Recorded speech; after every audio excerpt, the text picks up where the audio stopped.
I'm not going to abide by it. But then that's not fair. Why? People to put their feelings on the line for no good reason? Let's find out who. Let's find out if, and it's an anonymous vote. I think it's better whether you like him or not, because it won't matter whether. All right, because it really won't be carried out. Do you want to know if people like you? Because no, if people who don't like me, let's vote. The vote's on. No. Don't invite him to my party. Richie came forward about Artie. You know what I mean? Like why would John, stop with that party. You're already punishing people for not liking you. It's not punishing. Why would I want somebody there who doesn't? John, no one is going to tell you their vote. They probably won't come if they don't like you. I'm not going. I know, but think about it.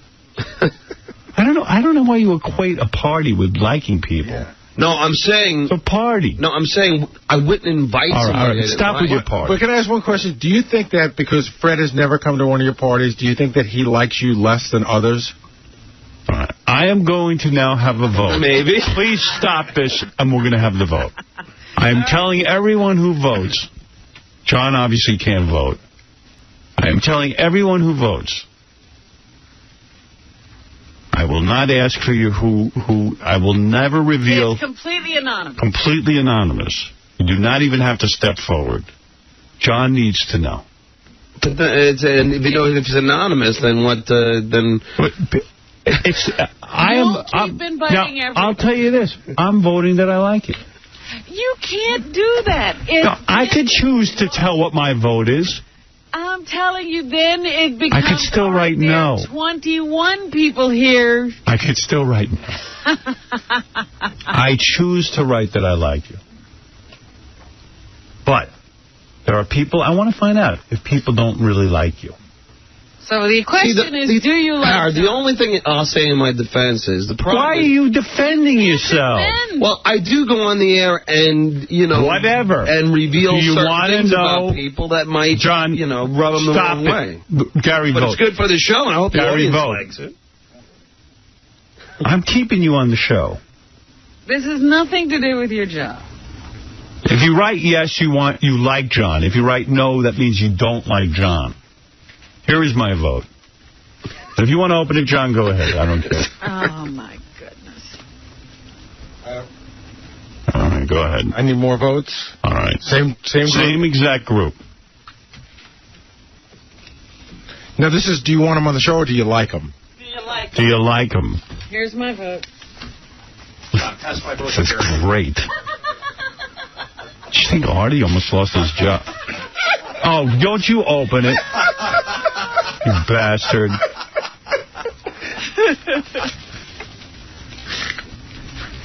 If you like John. Where are the rest of the votes? They're coming in. All right. It's slow. It's like the punch cards in Florida. What is it, Ralph? I got it now. I was a little unclear what the vote was, to keep him or if you like him. I like putting somebody's job on the line, personally. But you're not going to fire John, so you didn't do it. No, I can't fire John. I like John. Yeah, you would totally rethink it if it was, like, really on the line. Right. This is a different kind of vote. It's not somebody's life in your hands. The other thing with John is, like, he's a great guy. He does all this cool stuff, and then he'll do something weird, and you're like, why'd you do that? Like what, Ralph? Like what? You mean like after you heckled everyone at the show, I asked you about it? I was really drunk. I don't remember that. I don't know, like... Go ahead. What's the intern's vote to? Everybody one did. thing, Ralph. Is that everyone's vote? Robin Quivers, did you give me a vote? Honestly, yes. John? Okay, then we're good. Yeah. Like that when we were at dinner in Vegas, and you started yelling at that guy. No, I mean, he was my friend. I was goofing with the guy. And by the way, that was at the time that I paid for you? No. But what does paying for you have to do with liking you? No, I'm saying, in other words, it was Sponberg. I was goofing around with who... all right. Time to count the votes. Are you ready? Oh, wait, here's Ronnie, the limo driver's vote. Is that all the votes? Going once, all right. going twice. Thank you, Ralph. Here we go. Bye. Robin, you keeping score? Yep. Yes. Yes. I feel like I'm a survivor. Today, yes. Douchebag tomorrow. Oh, don't ask tomorrow. Sorry. Yes. I guess that's a yes. Yes. He is annoying, but yes, still likable. Thanks, Robin. I am indifferent towards John. All right, that's abstention. Oh. Yes. Yes, I like John. Shocking. I like John. Like him. Yes. Yes. Yes, but he's a big baby. Oh, I can't say that. That's a curse word? Can you say that? Yes, but he's a big baby. Oh, yeah. He's a big baby dick a lot? Yeah. What does that mean? Yes. No. Oh. One. Great. Yes, 51% to 49%. All right. A very close vote. I'll admit I wrote that. All right. No. Oh, another no. Yes. Okay. Personally, I like him. Okay. What's Sometimes. that? What? Oh. That's not a vote. That's an abstention. Like him. Okay. Yes. And like him. All right. 2 no's. Can we find out the no's now? No. All right, we found out with Artie. No. We told people they could vote without saying... 2 no's and 2 no's. people. I just wonder who the 2 people are. What's the difference? Because then I won't be nice to them either. No. Listen, they're probably very nice to you. Listen, it could They be... don't like you, John. John, it could be an I intern... bet you if you did the vote on me, a lot of people don't like me. You vote no, you don't like me. Whatever. But Howard, No, I didn't. I voted yes. here's what's going on in John's brain. It could be the intern who started 2 weeks ago. It could be Tom. Right. He'll never know. Right. That's what's going to make him nuts. What about the abstentions? You don't mind about those? People who can't make up their mind whether they like Well, there it are people I don't really know or talk to here that might say that. I mean, there are some... No, you're not going to know the no's. You're not, John. You're going to walk around here knowing 2 people really dislike and you. you're going to look at everybody and wonder if it's them. And 2 people are on the fence. And they could be the people you think are the no's. There's at least 10 people that I don't really talk to, so, I mean, you know. But wait a second. Of this list, it's Howard, Robin, Gary, Fred, Benji, Scott DePace, all the E people, all the people in our office. Some of the 2 of those people I don't talk to every day. Lewis. Maybe that's in your favor. I know for a fact. I know it's not. I know Lewis doesn't like you. No, I know Lewis does like me. Ronnie doesn't like me. If the no's want to step forward, it's there. Come on, just guys. I'd love to just... No. Because you will extract penalty. You have no I idea. won't. Scott, the engineer, came forward. I knew There's a no. it was a no. Scott, you voted no. That's right. And you don't mind stepping forward? No, I don't mind. All right, well, good. I'm glad to know, Scott. What, do you want to make a statement? Or? Yeah, there's a reason. Because I love messing with his head because he could dish it out so good. But when you try to do something to him, God, can he just fall apart. I mean, he just can't handle it. What are you talking about? Oh, come on, man. You were crying over there because Howard was ripping on you. I wasn't crying. Yeah, and if you get ripped on, he's the first one to say to you, "Oh, Scott, come on." Yeah, exactly. You know, I'm just kidding. I'm your friend. You know what, Scott? But that I do like you. I just did it. Here's the deal. Howard's the boss, right? Yeah. This is the Howard Stern show. Okay. Obviously. Okay. So I just ripped on you. Why'd you have to carry on like a baby? Can I finish? Ever since I got back from Australia, you're a guy who hung out with a decent amount of time. Yeah. We spent a lot of time together. Right. Ever since I got back, you've been very distant and not been too nice to me on the air. Been very mean to me. That is not true. Oh, come on. Even Robin knows. You're saying this, not me. You John, said you didn't like paranoid. me a bunch of times. John, it's What? the show. Like you tell Scott. Just get around. Get around, man. So how come you're so goddamn... Scott's right. How come you're so goddamn sensitive? No, maybe it's not... It's maybe because I can't It's tell the if you're kidding or show. not. Well, Neither can Scott. That's the idea. So why do you rip I on take Scott? Scott's phone down. He knows that's a joke. No, Oh, really? No. Maybe it's like an angry... That's a practical joke. Maybe it's an angry thing that you do to a guy you don't like. And Why don't you God's put a joke. It's actually more of an affectionate thing, if anything. Why don't you put some string on a $20 bill? Oh, yeah, that was a good one. That was a great practical joke. Ah, Great. okay. So if I rip Scott... It's great that he went for it. So what was this? If I rip Scott a new a-hole on the air, Yeah. he goes back and he's sulking. You're the first one to go back. Scott, it's just a joke. You're just kidding around. I rip you a new a-hole. Howard, It's serious. hold on a second. There are people... Let me just say this. No people. There are people that you rip on the air that you also don't like off the air. Ooh. I mean, do you want me to say? I mean, there are people... No, I don't want to say. There are people that you will say bad things about on the air, and then off the air you'll continue to say bad things about. So... Imus. So I don't know if I'm... Imus. Who are you referring to?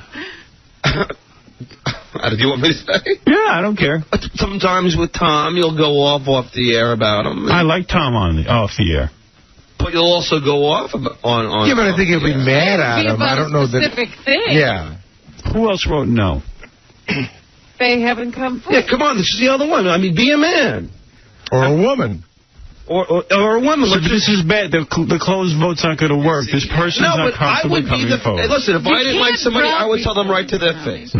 I know who wrote no. You do? I think I do. I think it's Robin Brzezinski. And she doesn't feel comfortable coming forward. That's fine. That wasn't nice of you to expose her. I'm taking a guess. That is absolutely untrue. I like John very much. Give me the wink. Give me the wink. No wink. Oh, okay. All right. I like you very much. Thanks, Robin. I like you, too. And you know what, Howard?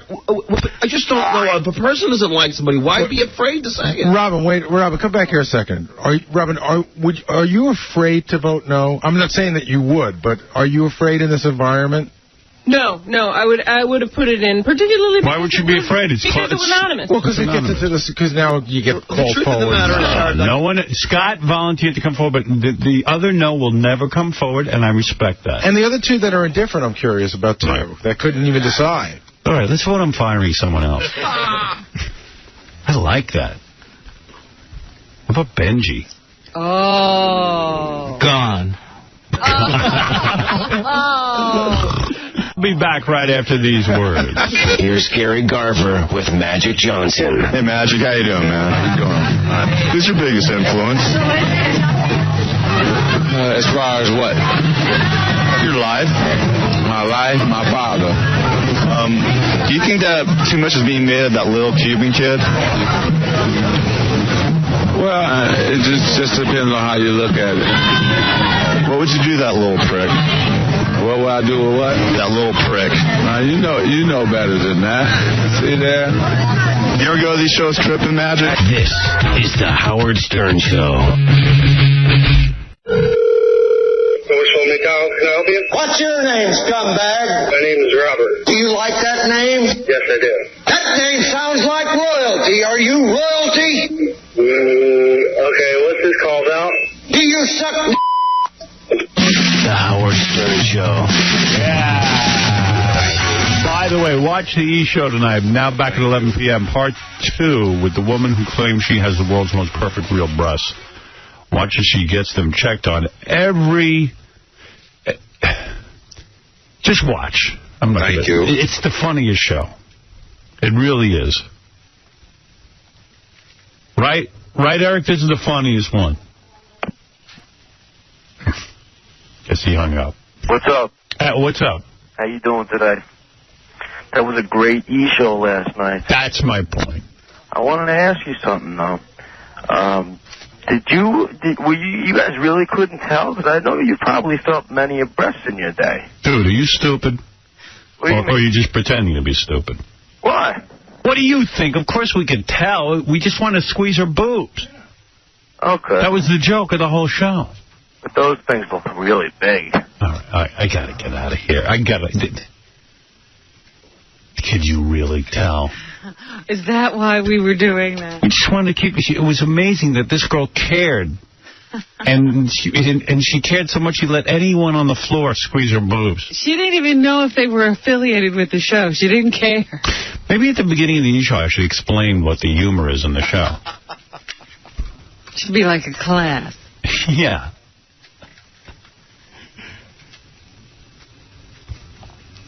So go ahead, John. I'm willing to pay $100 at my pocket here to the guy that said he didn't like me.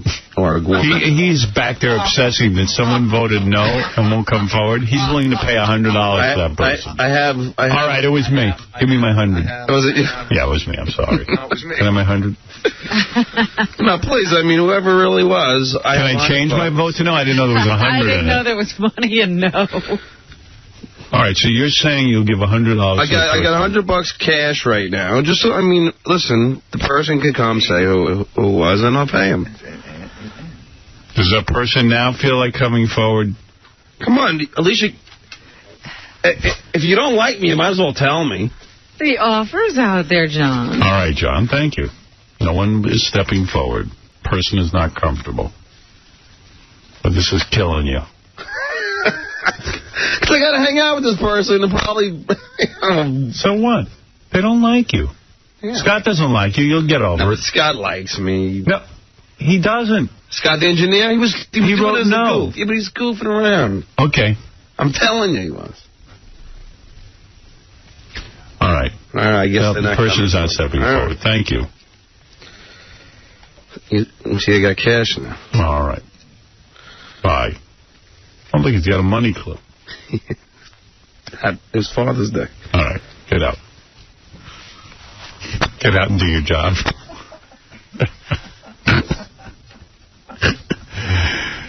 Oh, that was fun voting on people. What a great idea, huh? Yeah. Voting whether Artie could keep his job? Oh, poor Artie. Because he still got one no vote. That's all he's thinking. What else can we vote on? You better come up with some stuff to vote on. Well, Benji's job? Benji was the next... See, but I don't want to lose Benji. I like Benji. So we can't vote on Benji? Can we vote on whether we like Benji? Yeah, I didn't even want to lose Artie. I don't know what was in my head. Yeah, okay. Tell you the truth. I love Artie on this show. Yeah. Hey, Howard, people have come up to me in private and said who we should do this on. Oh, yeah? And someone said Benji, and someone said Gary. Oh, I can't buy a Gary. No, but just on if they like him or not. Everyone likes Gary. Whatever. You don't think so? I don't know. You would vote no? You like Gary. No, I wouldn't vote no. But I don't think everybody would. But I don't know. But like, at least the person who told me to and I like Benji. I don't think anybody hates Benji.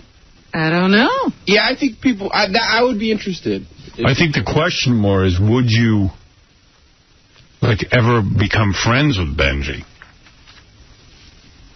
And the answer is no. Of course not. See, I disagree. I think there's a lot of people that are friends with me. You know how you like to be friends with him, but then it gets like weird. It gets weird. Yeah, I don't think anybody would want to really be friends with him. Well, want to take a vote? No, I don't think I even care what the answer is. All right. I don't care enough about you. All right. Want to vote if we should keep KC? Yeah, I'd be willing to let KC go. Everyone likes KC, though, I think. It's not a like vote. Whether to keep him on the show. Yeah. You mind putting your job on the line, dude? Dude, I was waiting for something like this. I thought it was either going to be this or you're going to vote if I was gay or not. Oh, we know you're gay. You know that's a unanimous. Go ahead, man. Hey, let it rip. Go ahead. Now, you said I wouldn't like to see him go. You wouldn't like to see him go. Could you let him go? I could let him go. I'm ready for the vote. Dude, hey, you say I do the most important job here. I get you food. You said it's the most important thing that anybody does all day. Right? See, I would vote for Tom. Vote for Tom? Yeah. But if Tom would go along with it. Tom's not leaving.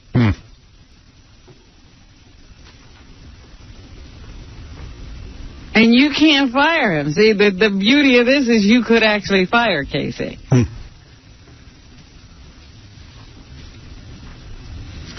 You know, Judy Lick didn't invite me to her party.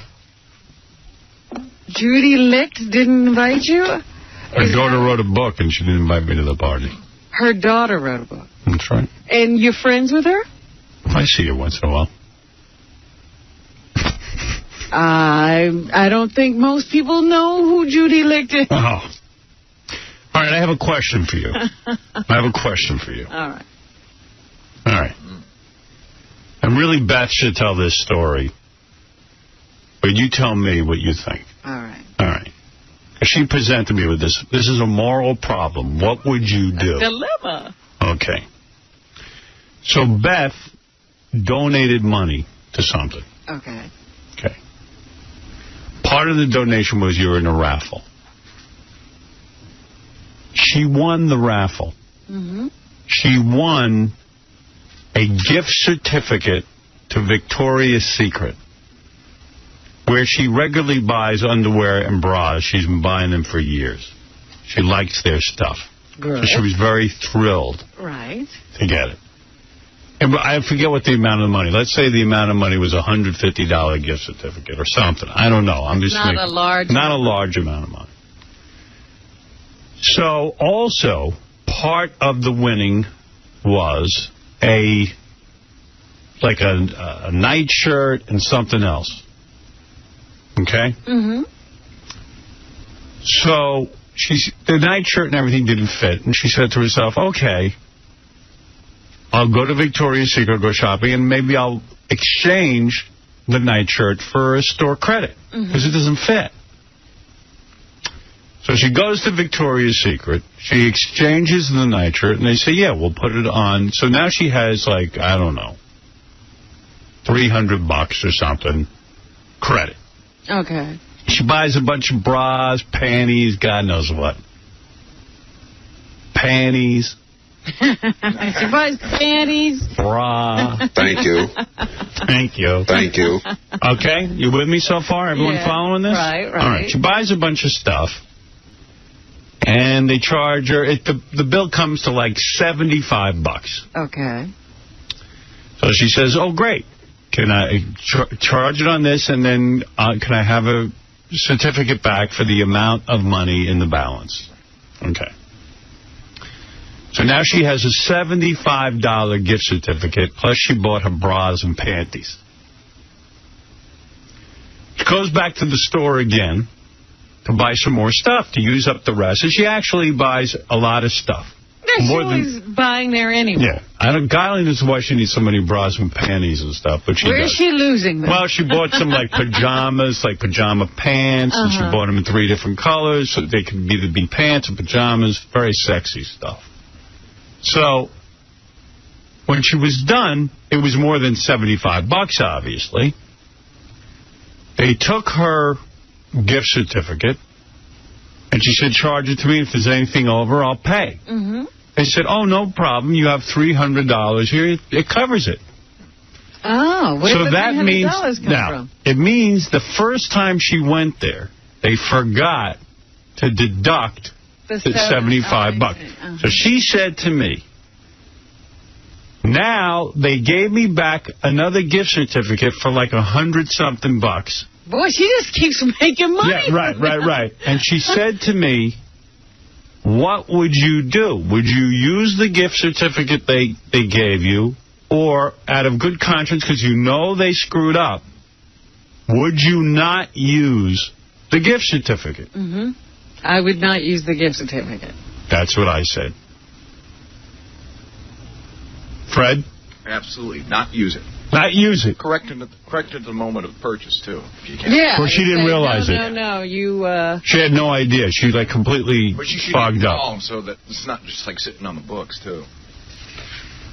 What if the woman was dicky to her the first time, the one who made the original error? Would you then... That is not who Victoria's Secret is. Right. That's not the company. That's the woman. You call and complain about that woman. That's what I said. I said, I'm too honest. I couldn't use the gift certificate for the extra $100. Right. Now, a lot of people think I'm nuts for saying that. No, but, I mean, that's ridiculous. You were doing, it sort of nullifies your donation. I mean, if you're giving on one hand and stealing on the other. Right. That's what I said. She thinks so, too, but people think she's honest to a fault. But that's the point. If you're giving, don't take, because then it takes away your giving. All right. Got to be clean about that. All right. All right, so you would rip it up. That's what I say. Yeah. No. All right, I'm going home. I've actually walked into, you know, like in those multi-theaters, gone into another movie sometimes and watched the other movie. Then I have to go pay. Because I can't walk out without having to Really? pay.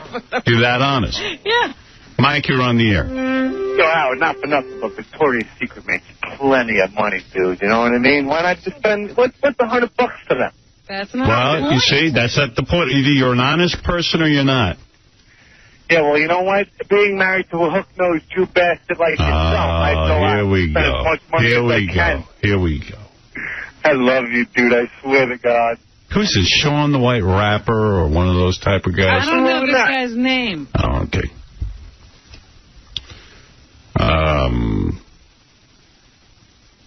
Whatever.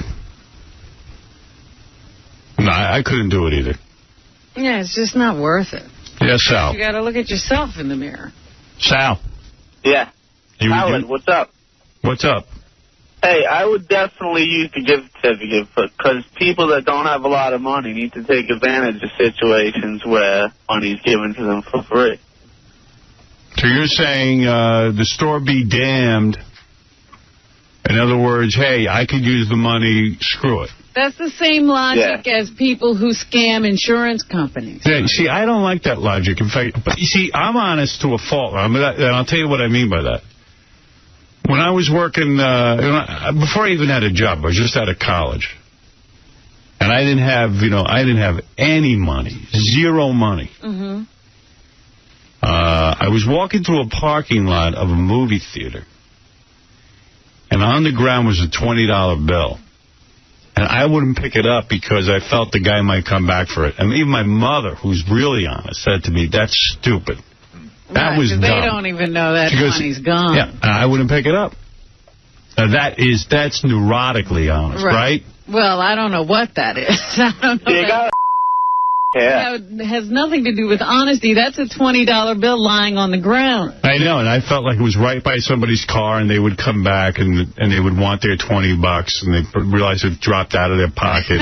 And I just didn't want to be involved in it. And the wind could blow it away while you're gone. And trust me, I needed the money. You should have. If you're doing that, then you stand there with the 20 and wait for the guy to come. I'll stand there in the rain. It was raining. I'll never forget it. And my parents made me feel like such an idiot for being that honest. Yes, Benji. What about downloading free music? I would never do it. I think I would do it. I got to be honest, I would do it. I think that is wrong. And what's your reason? I'm too lazy to go, because you know what? I'm so not into like going out and buying records and stuff. I don't need, but I don't. But order the record over the internet. But let me say this: I really don't download free music.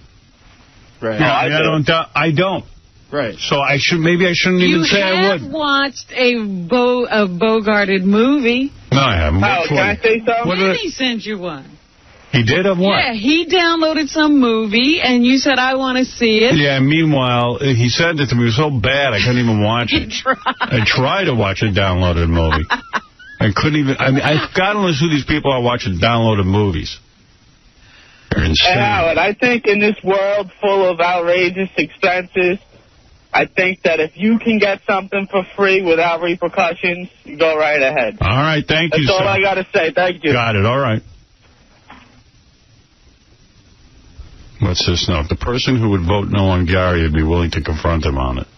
Oh. No. Jeez. Well, then let's just have that confrontation. Who would vote no? They don't like Gary.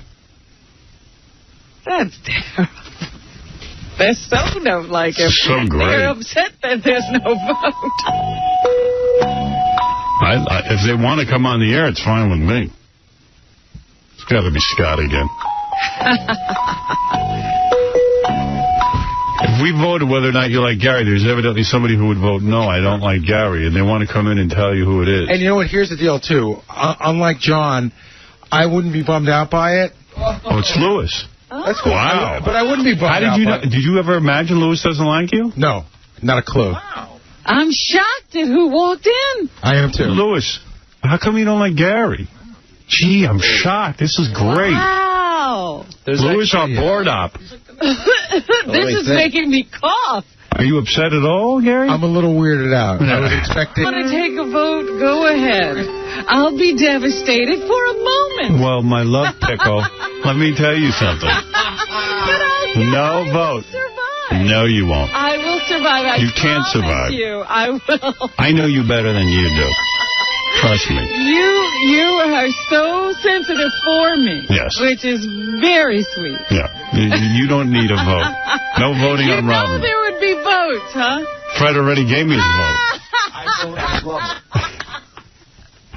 You should love her. She's so nice to you. Yes. I don't even know why. And you know something? And when people had problems with her, I still love her. He didn't have a problem. No.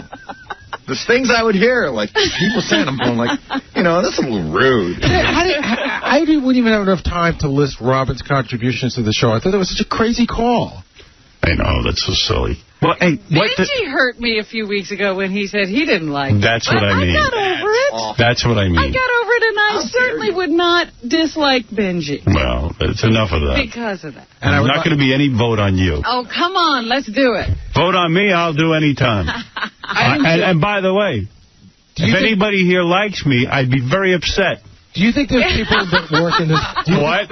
Do you think there's people that were on that list of everyone who was voting for everything that, and no joking around, that genuinely would say they do not like you? Do not like me? Yeah, on that list of people. You know, the people, the people who the interns, us who work for you. I think if they knew it was an anonymous vote, yes, there are people who do not like me. Oh, that's ridiculous. Yes. Of course. What? I am not. Listen, I'm not like you. I'm not social. I'm not running around with people. There are people who have been excluded from things. There certainly could be people who don't like me. There are people who do not like me. Absolutely. And I won't be happy till everyone doesn't like me. That means I'm not doing my job. That's ridiculous. What, you think there are people... You don't think... No one... You... What? I don't think there's anybody in that group of people... I don't like me. Who don't like you. I think I'd vote I didn't like me. I think you are in a minority, and the minority movie won. You'd be the only no vote. Why would you work for somebody... You want to do a vote right now on me? Why would you work for someone you don't like? Well, it's a good gig. I think they like working here. People do work for people they don't like. Yeah, but if you don't like someone, you wouldn't stay for long. It's a painful thing to work for somebody you don't like. Don't you Listen, think? I am willing to take a vote now. We've worked for plenty of people we didn't like. Yeah, but people think I'm not good on the show, I'm willing to leave. Vote on that, too. Oh, you're not getting out of here. I would love to. I will fire myself.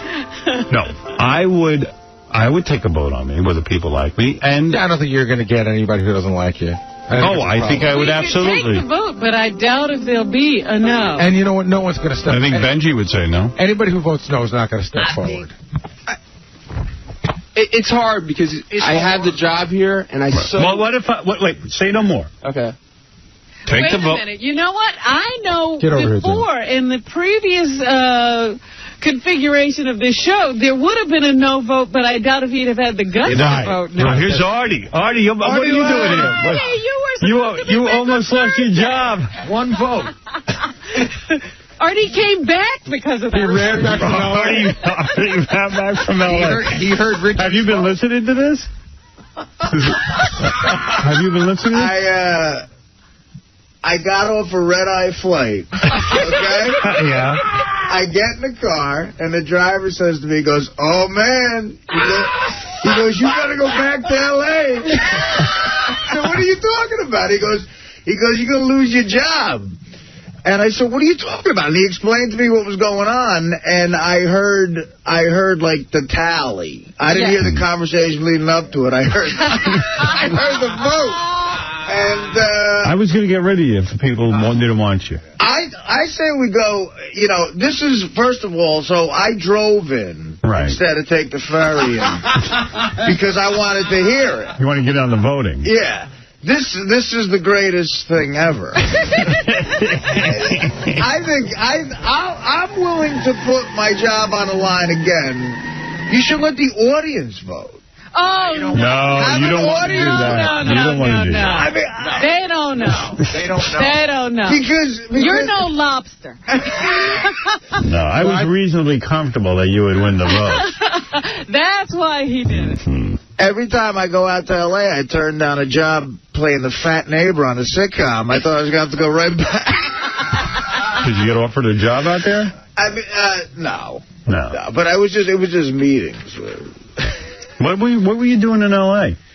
I was meeting about maybe doing movies, a couple of movies. Yeah, who do you meet with? Well, the kid who directed Old School, they're doing a sequel. I think I'm in the middle of Old School and I love it. Did you hear him talk about Old School? No, I didn't hear that. Yeah, I really like Old School, but like in the first half, I'm up to the first half.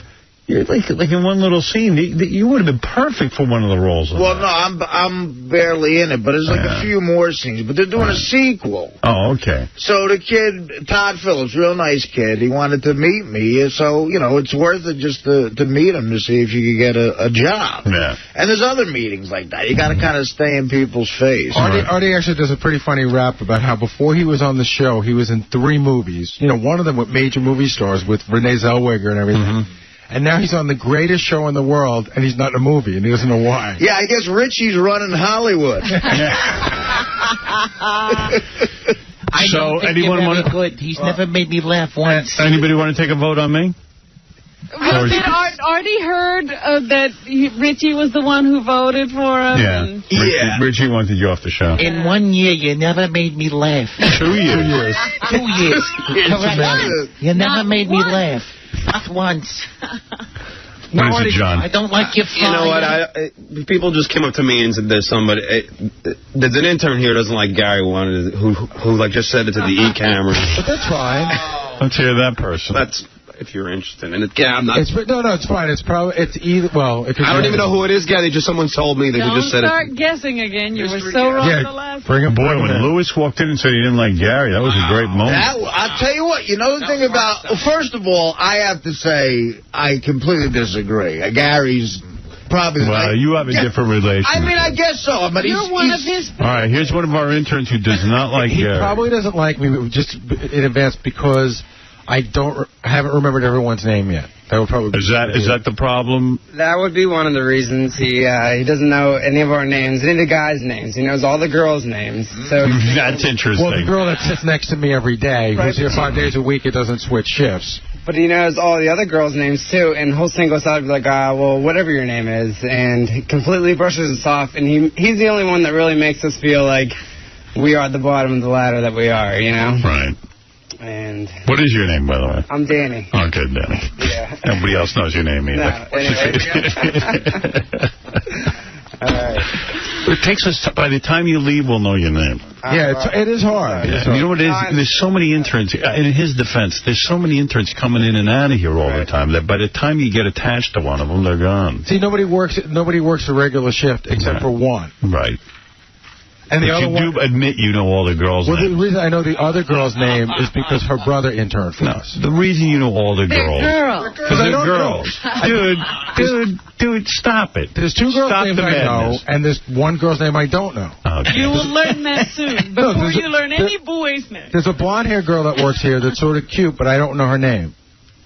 She's here, like, I think 2 mornings a week. I don't know. Cute enough. You wouldn't be able to pick him out of a lineup. No, he looks You're waiting a lot like the guys that intern here. He just told you his name. Do you know his name? Yes, Danny. I forgot. In fact, I just went and learned. I went out during the last break, and I learned all 3 guys' names. There's Danny, Jim, and Pat around all right. Today. Okay. Thank you. Danny, Jim, and Amanda. Well, thank you, David. No problem. It's Danny the intern. Thank you, Danny. It won't affect your grade, Danny. Don't worry. Thank you. This is the most awkward, greatest thing to listen to. Because even though I completely disagree with him, Lewis made the most articulate argument I've ever heard in my life. Gary looked like he was going to freak when I could tell Gary was seething. Can I just say something? He was seething.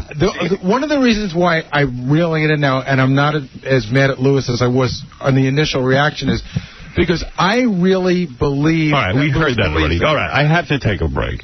Steve-O is here. Is Steve-O here? No, Steve-O's not here. Steve-O's car service didn't pick him up, so he wants to know if he can call in.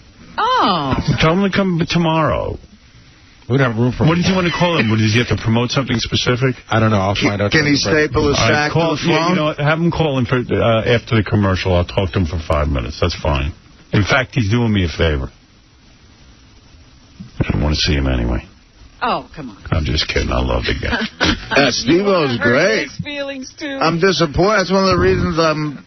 Vote him off. But that's funny, because Artie did tell me he wasn't going to be here till Thursday. Well, I plan on getting off the flight and trying to get some sleep so I'd be all right for tomorrow. That's how I like to do it. He got that car to turn around and head right in. He's like, well, I said, I got to come in for that. You sound horrible. Was it 2 days of, drinking and partying?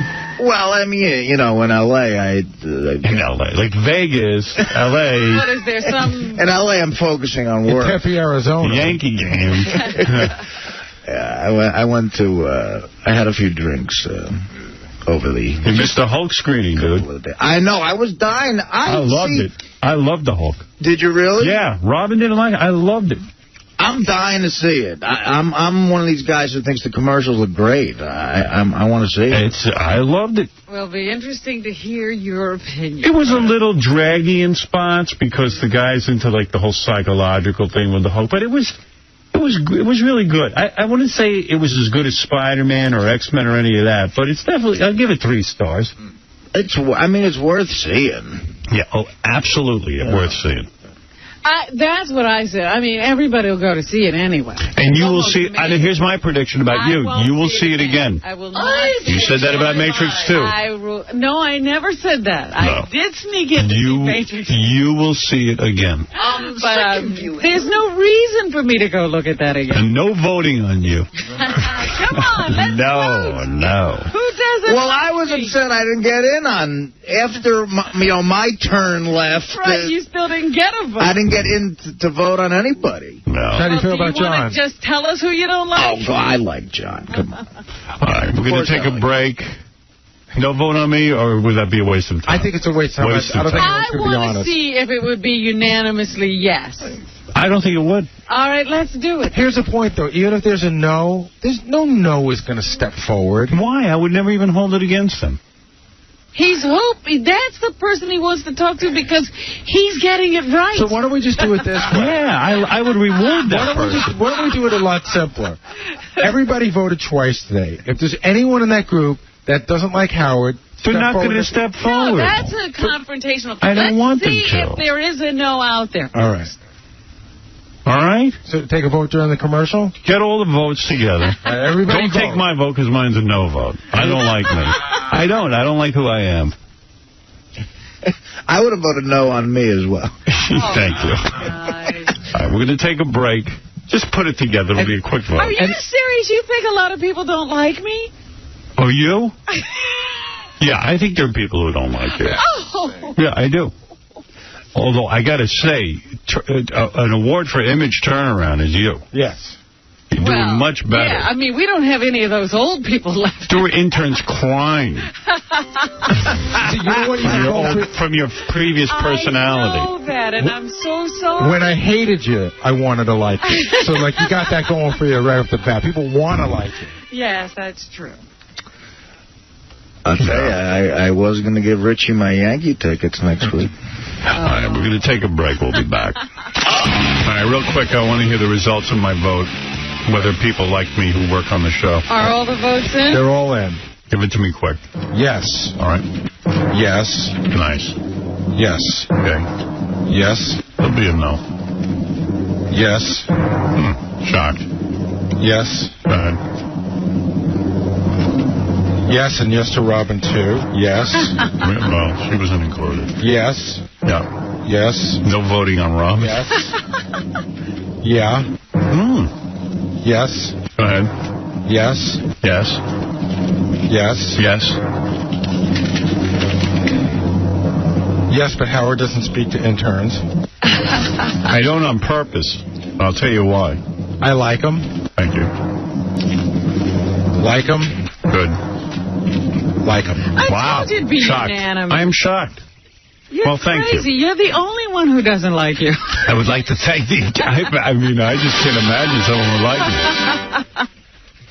I don't speak to the interns. But you do. That's another thing. I do. I always say hello. I include them in all the meetings. I'll tell you what you do. If I ever get to them. This is the best of the wrap-up show. A recap and behind-the-scenes look with John High and Gary 𝗏𝗏𝗏𝗏. The best of the wrap-up show begins now. Hey now, Gary 𝗏𝗏𝗏𝗏 here, Baba Booey. On Monday's wrap-up show, John the Stutterer stopped by and was ranting and raving that Ralph makes more money than him and that no one listens to Ralph's show. Of course, he has no facts to support this, but he rambled on anyway, and it was funny as hell to listen to. Here's how it went.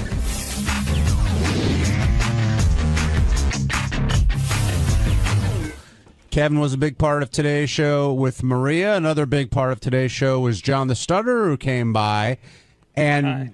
John, hey John, how you doing? Hi John, how you doing? I'm doing okay, thanks. You were in the hot seat a little bit there because your anger, I guess, towards Ralph and Tim has sort of taken away your show. And I know you had health concerns and things got crazy with your show, but I'm guessing you missed the airtime. But the first thing that popped in my head, you sound very, very sure about like how Ralph gets paid and all that other stuff.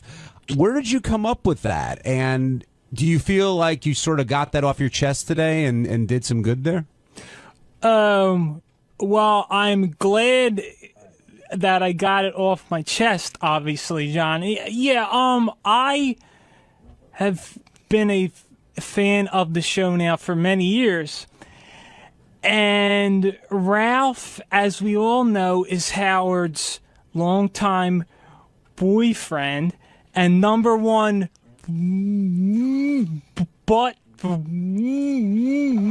buddy. And I just think that my perception that he gets special preferential treatment is held by many, many fans, and I think that I am the correct. I just know. For example, his stupid show, The Geek Time. Hardly anyone listens to it, but yet it is still on the air. But John, you state that like it's a fact. No, but John, I know I'm that. A fan. I listen it to that. It has hardly any. And think of the guests he has, the huge guests that he has on that show. People. I mean, and by the way, Ralph is Ralph. We all know what Ralph is, but you can't knock that show. You can say Ralph sucks because it's your opinion, but to say that nobody's listening to the show, like Tim has a way of knowing Howard was right. No, Gary. And believe me, if no one was listening, it would be gone. No, wrong. But why do you think you're right? Gary, Ralph gets paid more than Riley. But how do you know that? John, you still haven't said it, have established. Are you just assuming he does? The interns, his show. Listen, the fans that I come in contact with, no one even knows when the show is on. People know when Riley's show is on. They know when the intern show's on. They know when Jackie's show on. When Jackie's show is on, no one knows when Geek Time is on. Okay, two things. He does not deserve to get paid more than Jackie. First of all, Riley, the interns, the mutt on the Superfan Roundtable. But you quit over He does get paid but more. John. And you all are afraid of Ralph. And you all hold Ralph in this...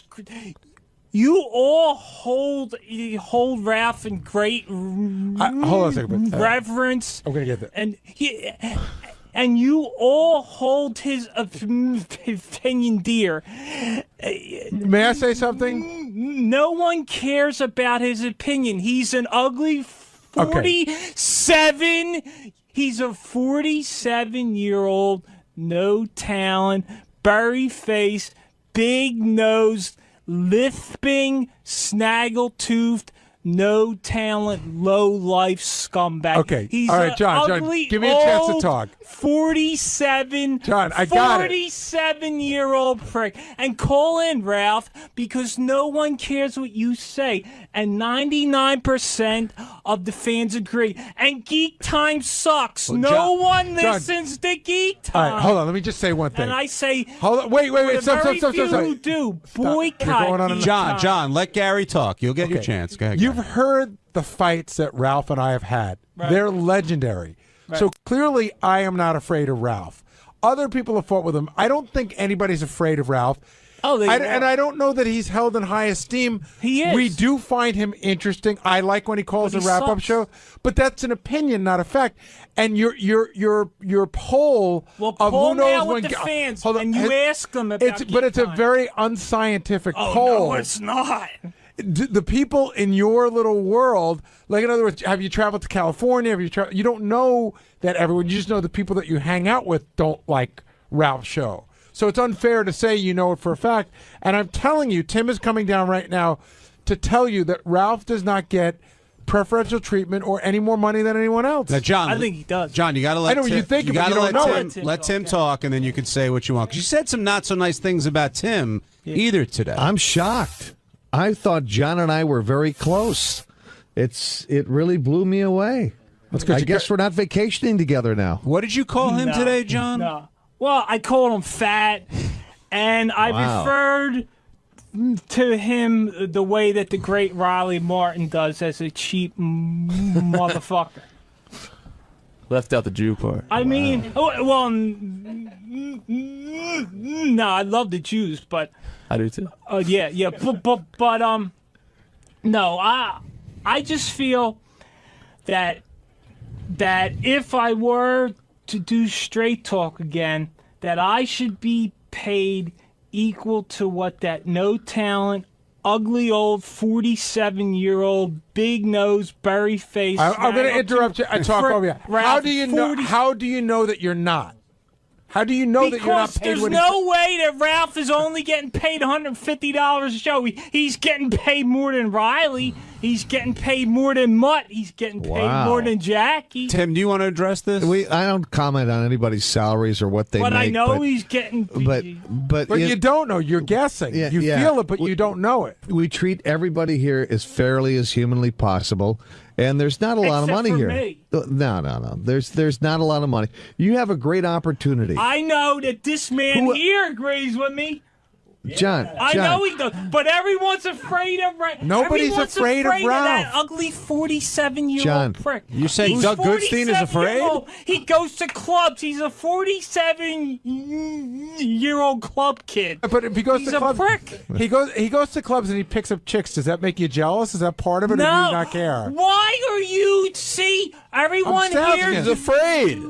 Defends Ralph. I'm not defending him. He's a prick. I'm playing devil's advocate. He's a prick. He's a prick. But he's a prick to you. He's a prick, yeah. But doesn't make him he's a prick to 99.9% of all of the fans. John, why do don't you know that? Wait, John, why don't Ask him. John?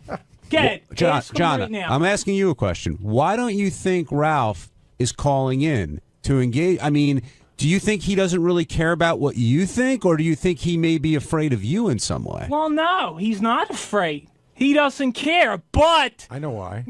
But I'm just saying, he's a 47-year-old, no talent asshole who doesn't, and no one listens to Geek Time. No one listens to No one him. listens to those directors and stars and producers he has on that show. All those guys have huge followings of themselves. Of course they do. The reason Ralph's not here no one listens to it. Because he went to the club last night and he hasn't woken up yet. No one listens to it. Well, John, thank you so much for coming down. He's an ugly 47-year-old prick, and Ralph, fuck you. Hi, everybody. It's Sal Governale. On Tuesday's wrap-up show, we discussed my yeast infection and if my penis smells. Richard Christie took a whiff, so he'll have his input there as well. We also talked about my foreskin and how I have Foreskin Friday and do great things with my foreskin, like make cannolis out of it and Freddy Krueger and John Travolta. So, lots of good things to talk about. Plus, I give you some good homeopathic advice on how to maintain your penis, keep it clean and fresh and serene. No Vaseline, if you know what I mean. Fuck her in the spleen. Give her a good ream. You make a good tea. Enjoy.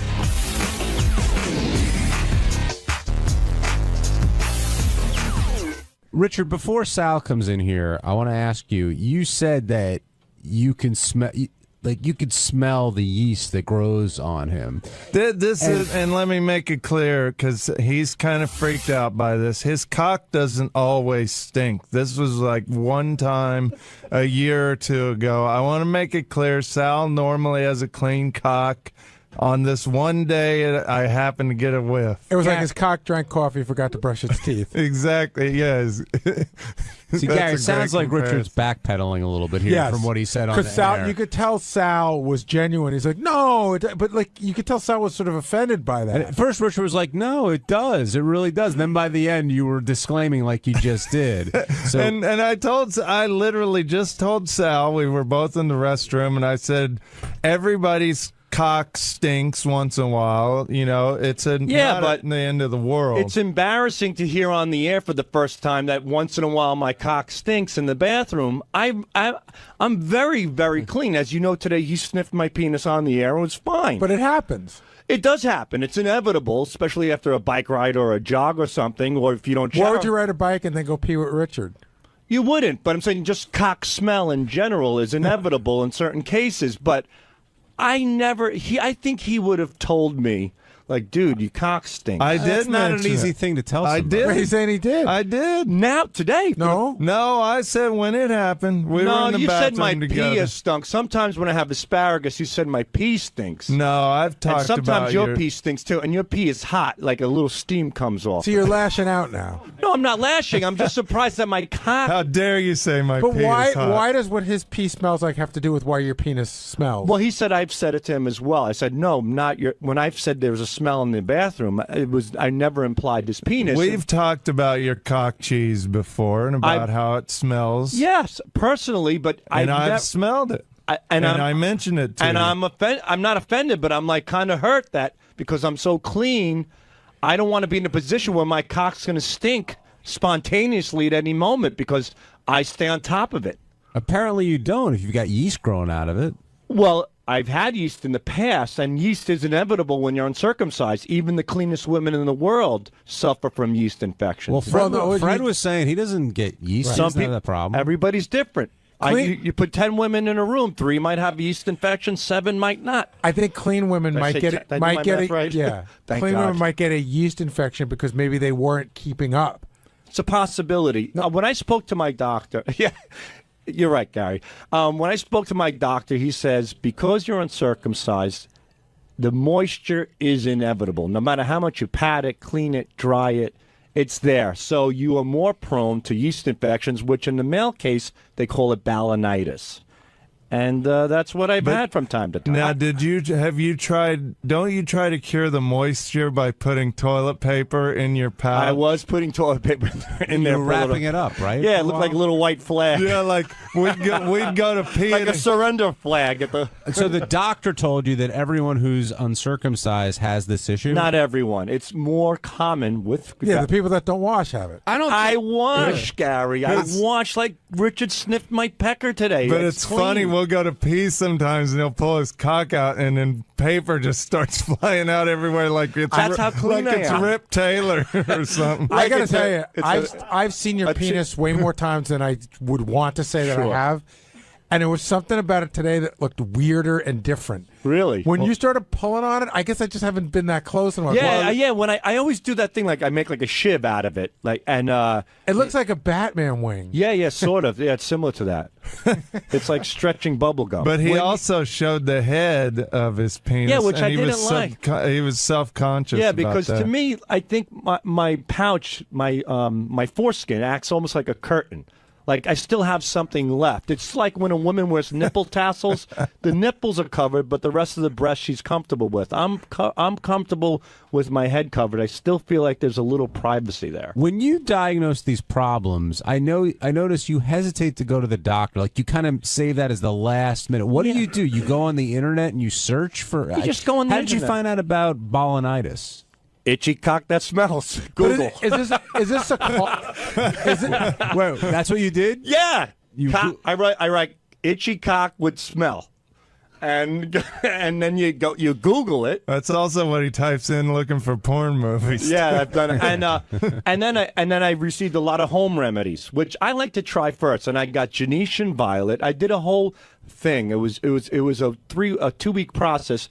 The first week was Genetian Violet. The second week was tea tree oil, and the third week was garlic oil. Do you know what tea tree oil is for? You put it in the bath. You put 2 or 3 drops in the bathtub. I think it cures lice and dandruff. They use it for a million. They use it. Yeah, stinks like shit. Oh, it's hard. I smell like. You ever go into an old house like with a dying dog and a bad furnace, like that sooty, moldy shit? Like it's a smell you can't get out of your nose. It's almost like death. That's what Whose tea tree house oil. was Who that? goes into a house with a dying dog and a bad furnace? I won't say who. Everybody's been in an old house with a dying dog and I think in one of those coal ovens. You know what I'm talking about? It's burnt. He's been watching Old Yeller too much. Ever been in a house with a one-legged transgendered male? Seriously, where are you coming up with that? I've been around the block. What was the name of the first thing? What violet? Genetian Violet. Genetian Violet. Yeah, and what is that? It's some sort of natural home remedy, and it's a purple liquid, and I didn't know it stained you. So for the whole week, about a week and a half, my dick was purple, and I had to wash it off. Then I did tea tree oil, which, like Gary says, smells like, when I watch The Walking Dead, that's the smell you get from those zombies. But here's a question I have for you. You go on the internet, you talk to people who aren't doctors, right, who have some ideas, or you can go to an actual doctor who knows exactly what to do. Yeah, but sometimes I'm thinking, you know what, I'm on the internet, let me take a look, let me try a few things first, and then if they don't work, then I'll go to a doctor. But these home remedies may be more dangerous than what you actually have. They may, but, it's the luck of the draw, I guess. I don't know. Why take the chance? Why not just go to the doctor? Well, if I do thorough research on these things. I looked into it. No, you read what people write. That's not thorough research. But there's a lot of people writing it, and I also go to like WebMD. You could go there. You can ask questions. I like to do it. I like to. I've learned about this. This is great. I know a lot about homeopathic solutions to yeast infections. Oregano, garlic, the garlic oil, and the oregano as well. That seemed to work. I even put a clove of garlic in my pouch for a little while. Oh, my God. Did that burn? It stung a little bit, but the thing is, my wife came into the bedroom tonight. She goes, were you eating garlic nuts today? No, my dick was. Yeah, I mean, I had a clove of garlic in my dick. Tim in Toledo, you're on the wrap-up show. My question for Gary and John, and I guess Benji too, does your wives or girlfriends know as much about your penises as Rich knows about Sal's? Like, I don't know if my wife could pick mine out of a lineup. Can we have her come in? But I know that you two could. If I did a lineup of penises, right, like a glory hole looking thing with like 7, you could pick Richard's, right? Oh, absolutely. Richard? Oh, yeah. I could pick Sal's for sure. That's not weird or anything, huh? No, the weird thing is a lot of people on the staff could, too, because you guys have, put it out there quite a bit. But this is the first time you guys have done that in a long time. I was thinking about that today. Early on here at Sirius, that wouldn't have been a rare occurrence. But today it was like, okay, Richard's gonna go smell Sal, and I was like, wow, they haven't done that in a while. And we're always up for that. Yeah, I'm always up for it too. I didn't want him to play a joke and put his penis in my mouth or something. Yeah, you threatened to bite it. I was going to bite it. Yeah, I'll show him. Even your punishments are gay. Would you have bitten it? Lightly. Not enough to hurt him, but enough to scare him so he doesn't do it again. He would have just enough to make him come. He would have gnawed it. All right, let's go to... I just lost the call I was going to pick up. We'll go to Mike in Jersey. Mike, you're on the wrap-up show. Hey, guys. Good morning. I just wanted to mention maybe Sal could deal with his odor problem by not letting other guys smell his cock. That is such a weird thing to have a guy get on his knees and get a good whiff of his genitalia. There is truth to what this guy is saying. I really, I was thinking about it, and ever since I started working here, I've stuffed batteries in my dick. I've stuffed... Your idea? Yeah, no, I'm M&M's, your idea? M&M's, I've put in teeth in my cock. The false teeth are my favorite. Yeah. I put in fake teeth. I put microphones into my cock. I've put streamers into my dick. And, when you're subjecting your penis to these things are dirty. I put pennies in my cock, nickels, dimes. You're going to blame your stinky penis on the fact that you've done all these things? No, I'm not blaming the stink itself, but I shouldn't be subjecting my penis to such dirty things. Your penis, to me, is, your genitals is almost, your dick is as sensitive, if not more, than your tongue. Why do I have a feeling you were doing these way before you got here? You just discovered when you got here that you could put M&M's in your dick? No, I've never put it. The only thing I ever put in my dick was red wine one time. I pulled it up as a cup and I poured wine in it. And who drank it? Somebody. That doesn't matter. But the thing is that... So how did you know you could get M&M's in your pouch? I did. Well, again, I put wine in it in the past. I do pull it up. And one day I was hanging out with Richard. I don't know. And I don't know how, guess what is in my pouch, how it came into fruition. But I stuffed something in there and we started laughing about it. I think it was... And that's how it happened. And ever since then, I've been putting things in my cock ever since. But the point that this gentleman is making is that he's right. Like I'm too, I'm freestyling a little bit too much. I'm too open about it. I'm too a little careless. Do you think that you could cause trauma? Is that what you're thinking? Not it's trauma, like a health but thing. Yeah, it's a health thing. I mean, like you shouldn't put pennies on your dick. You shouldn't. You're not even supposed to. Handle loose change without eating, and then eating something without washing your hands. I'm putting it directly on the source. Actually, you shouldn't have your dick out in front of another guy if you want to work your way all the way back to the beginning. Right, yeah, and I don't. On the Howard Stern show, it's different, but believe me, I don't walk around with my fucking schlong, swinging around. But does that ever come up on WebMD? Like, have you put M&Ms in your penis as like one of the symptoms to check But you probably have the most resilient and toughest dick out there because it's probably immune to all these germs. It might be. It's like they say with antibacterial soap, the more you use it, supposedly you're not as immune, but your dick gets in touch with all this stuff, and it probably makes it better. It handles the grit. Does this mean the end of Foreskin Friday? No, Foreskin Friday is a huge, huge hit, and that's going to continue. Are you going to still ask everybody and who's around for ideas and stuff like that? You should talk about that. How you kind of put the genius behind the creation of Foreskin Friday. I generally right now there's a big dilemma. It's a think tank. Yeah, every Monday I come up with ideas, and by Wednesday I throw the ideas to the boys, to Will, Richard. What kind of ideas? Like what? Remind me of what Foreskin Friday is. Foreskin Fridays, I do something with my penis every Friday on Twitter because there used to be Titty Tuesday, there's Thong Thursday. So I said, how about Foreskin Friday? How about we celebrate my foreskin? And we do stuff. So, who's we? I don't know. I think me and my cock. I look at it as a friend. So I came up with Foreskin Friday, and I like for Cinco de Mayo, I did 𝗵𝗁cie 𝗿𝗍𝗿, which was my foreskin through Speedy Gonzalez's face, And then I did when John Travolta with all the massage stuff going on, I did Saturday Night Foreskin to Saturday Night Fever. So stuff like that. And then holidays, yeah, like a lot of holidays. And then I was going to do a piranha, like my dick looked like piranha from the movie. And Rich goes, oh, it looks like a grotesque monster. He goes, go for more of a monster theme. And we were talking. He goes, how about foreskin on... Foreskin Krueger? Yeah, Foreskin Krueger. Freddy Krueger. Right. And I said, how about Nightmare on Foreskin Street? And so what's the dilemma? The dilemma is as these great ideas come into fruition, great ideas also dissipate. and I'm coming to the bottom. You know what I mean? The well is starting Well, to you dry can out. make it a firecracker for 4th of July. I've thought of a lot of things. I got a question for you. Like I did the cannoli, which was a huge hit. Thursday is Flag Day. Do you think it's wrong and bad taste, say, if you had an American flag and your penis was one of the stars? No, I would probably get a little flag, like the little ones you stick like into a grapefruit on a cocktail, and I'd take that flag and I'd wrap it around my penis. And you don't think that would upset some people? It's a flag. Has Arbor Day happened yet? You like plant a tree in your penis? No, but the one time I didn't do Foreskin Friday was for Good Friday. I said I'm going to No meat? No, none whatsoever. You drew the line there. Yeah, I said I'm keeping the good in Good Friday, and I put a little fish. I didn't show. You should have put a pizza on it. That's what everybody orders on Good Friday. That's Catholic. Steve, what do you want to say? Yeah, Gary. The best is though on like Thursday, you'll be sitting there working, and you get a tap on your shoulder, and it's Sal, and in his serious voice, he does the, "Hey, I'm working on something. I'd just like to get your thoughts on it, if you could." This one is, what was the Kiss one? Oh, that was Gene Fitzsimmons. What do you think of Gene Fitzsimmons? And then his cock on his phone is in your face. And it's instead of Gene's tongue hanging out, it was my dick hanging out. So it was Gene Fitzsimmons. We're his sounding That was a board big for hit. that. That was over, I think, close to 100 retweets.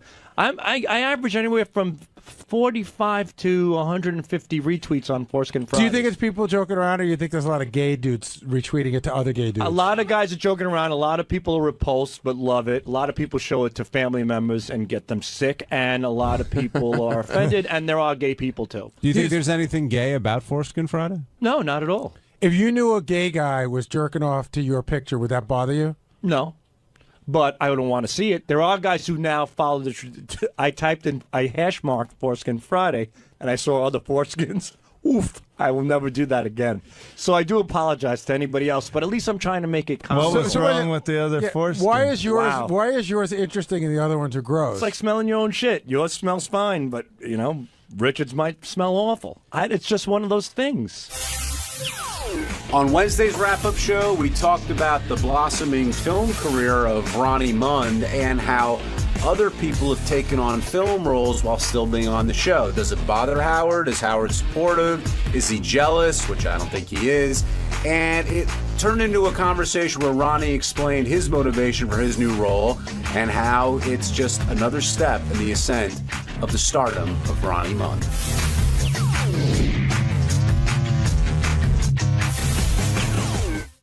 Now joining us on the program is Ronnie Mund. Ronnie, we've confirmed that you will be appearing, or at least acting in this film on Monday, I guess, a Stamos film. And Howard doesn't seem thrilled with everyone going out and doing movies. Were you worried about doing this role? No, I had talked to him about it. Do you have any idea how many lines you have? No, I'm supposed to get him today. But do you think it's a big part, or do you think it's a small part? I think it's probably small. According to what I just got an email from them. Actually, they heard the show this morning. I guess they were saying that a Stamos film is not a junk film, basically, and don't compare it to Sal and Richard's movie, that kind of stuff. Well, I think they're working on a whole other level. Basically, it says I'm playing myself, whatever that means. But you're not Ronnie Mund. You're an angry guy at a strip club.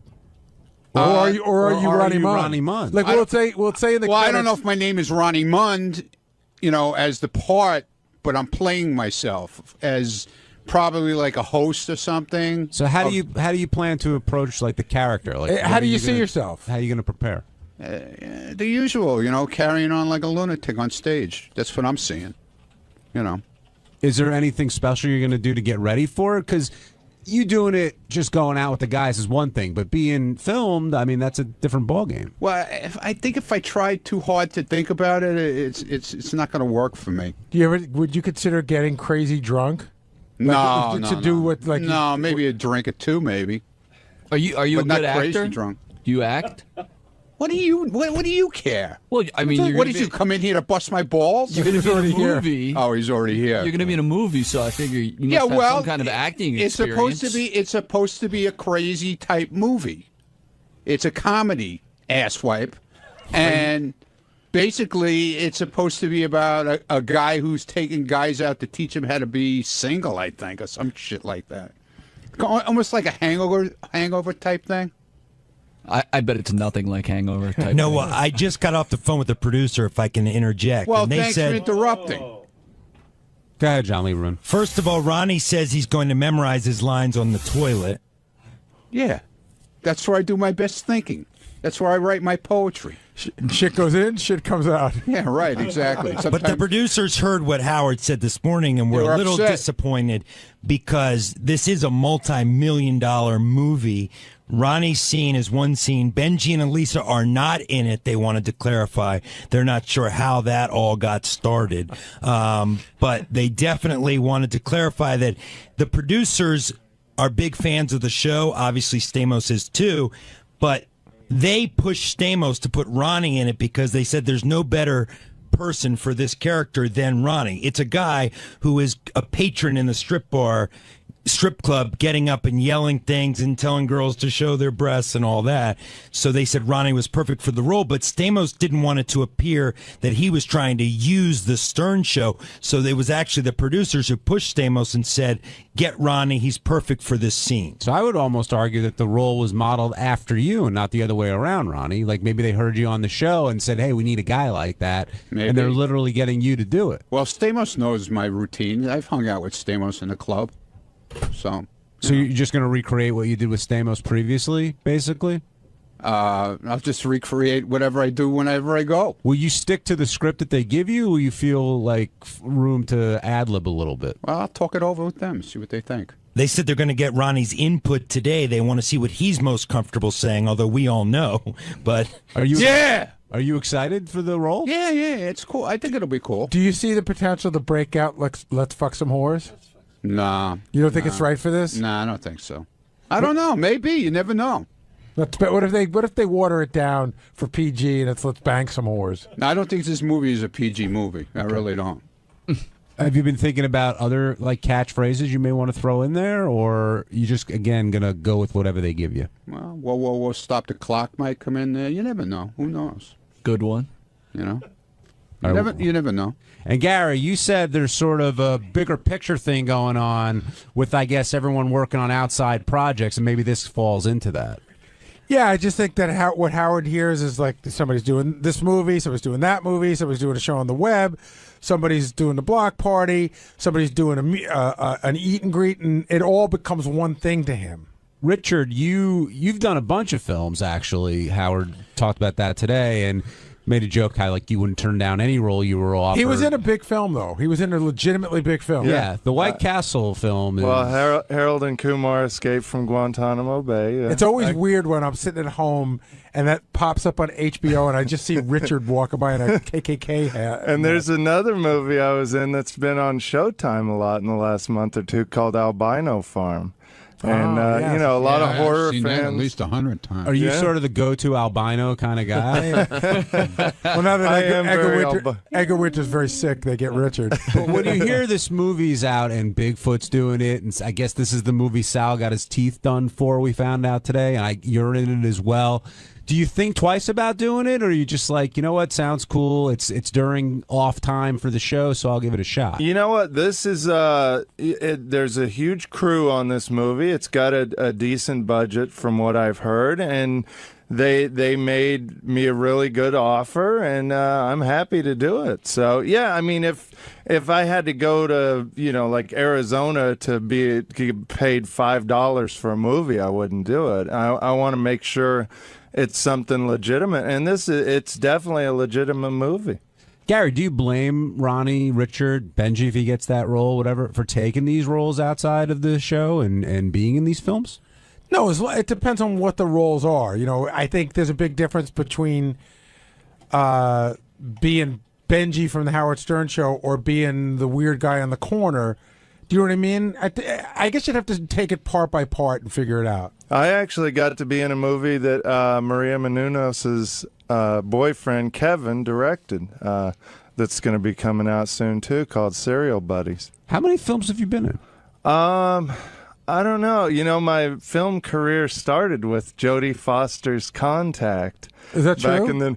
Yeah, but I was one of the people running away from the explosion and when one of these spaceships blows up or something. And then I got to be in Tom Hanks's From the Earth to the Moon. I was hippie smoking in laundromat parking lot.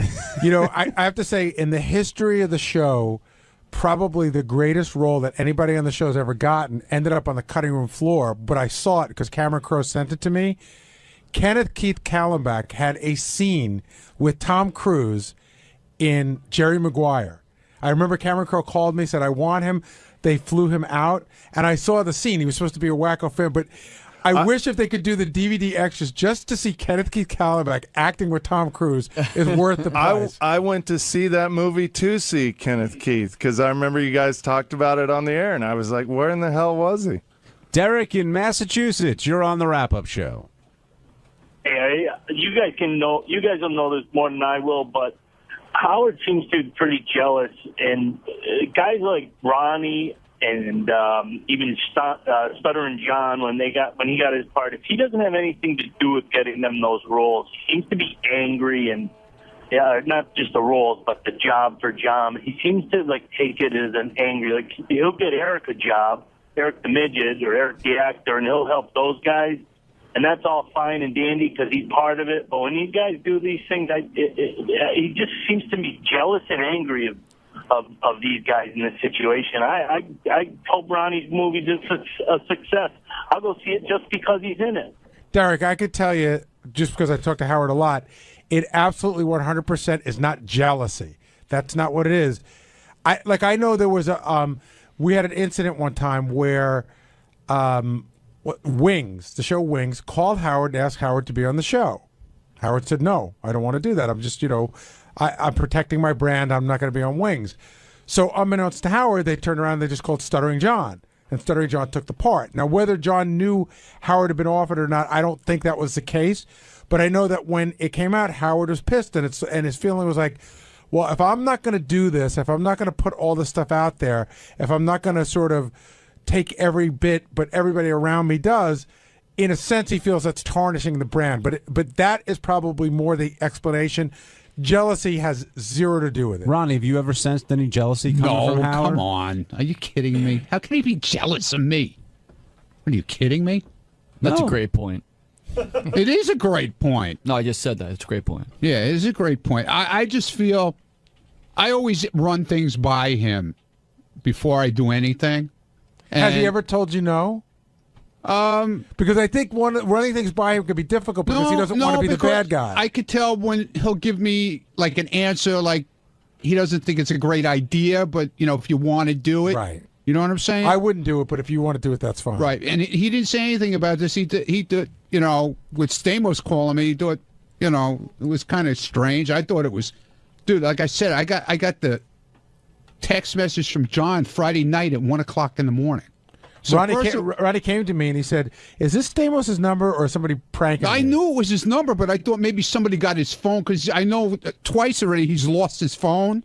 And he has to get a new phone and change his number and everything. But I thought for sure this was some kind of scam. So, and he also asked me for Robin's address because he wanted to send us something. And I wouldn't give it to him until I talked to Robin, and I wanted to make sure it was him. You know what I'm saying? Right. Because I just wouldn't give it out Robin's address to anybody. If we thought somebody lost his phone or whatever. But then when they started calling me about all this, I knew it was legit. How do you approach Howard about it? I go to him and I just talk to him. But is it like part I'm not afraid to talk to him. Are you driving at the time, or do you sit there? No, usually if we're walking up in the morning in the elevator or whatever, I'll talk to him in the car. We both, I have no problem talking to him. It's 27 years, man. It's a long time. You don't hold anything back. You should know that, Gary. I hold plenty back. Jim in Carolina, you're on the wrap-up show. Hey, Ronnie, if you got offered a big movie role with a pretty good payday, but you had to quit Howard, would you do that? No, I've said that a million times. I wouldn't. He comes first, no matter what. And I work all my schedules around anything that I do. I work around him where I'm there for him first, and then Like with America's Got Talent, we had block party shows that I didn't attend because, you know, I had to be with him in Los Angeles or San Francisco. So, you know, he comes first no matter what. Because if it wasn't for him, I wouldn't be where I am. So. Unless there's a guy that's going to suck your cock for $1 million. For that, you said you would ride off into the sunset. Yeah, well, I'd have to, man. How could I ever face the fucking people around here ever again? How do you juggle your schedule, Ronnie, now with the film roles, with Howard, AGT, the block parties? You're a busy guy. Yeah, well, it seems to work out where it's, you know, it's on off days from the show, which is okay.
So, but let's go to the Henry Hill page.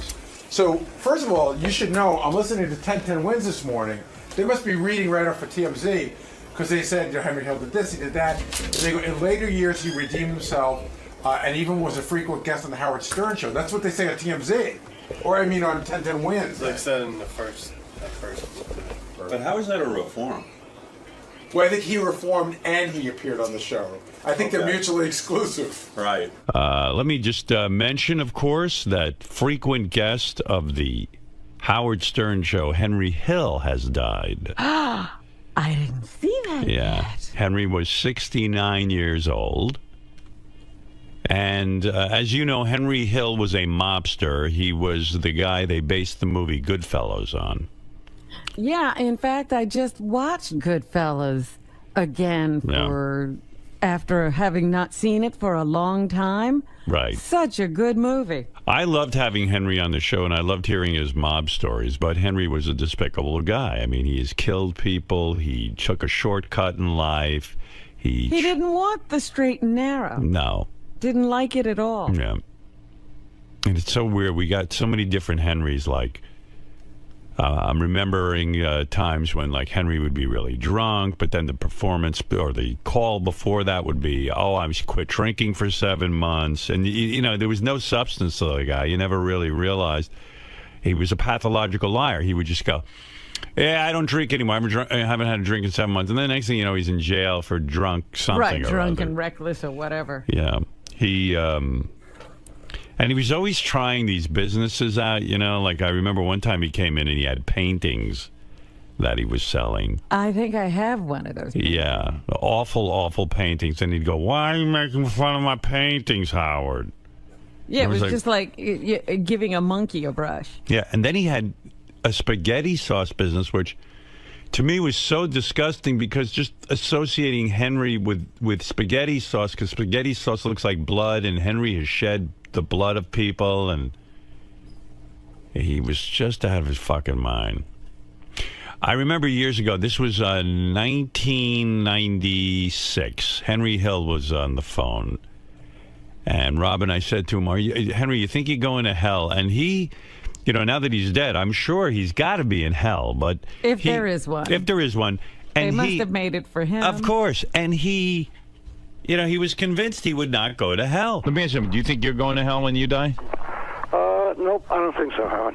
Really? How did you redeem yourself? now, describe to me how you're not going to hell. I've changed my life, Howard. Oh, man. And you no longer have to pay for anything you did? What about all the people you messed up? Well, you know, I've straightened my life out, Howard. You know, 15 years. It was 15 years ago this month. It doesn't count. Come on That stuff you can't erase. It doesn't go off the ledger book. That's why you're drinking. You're filled with guilt. You're racked with guilt, I guess. I don't drink anymore. Really?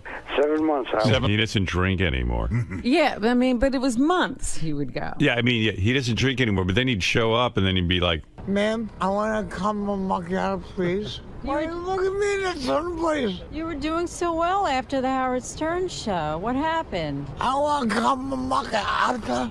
Why are you picking it? That was one of my favorite bits. Not a bit, it's real life. It wasn't a bit. But what was so great about it was Lisa G.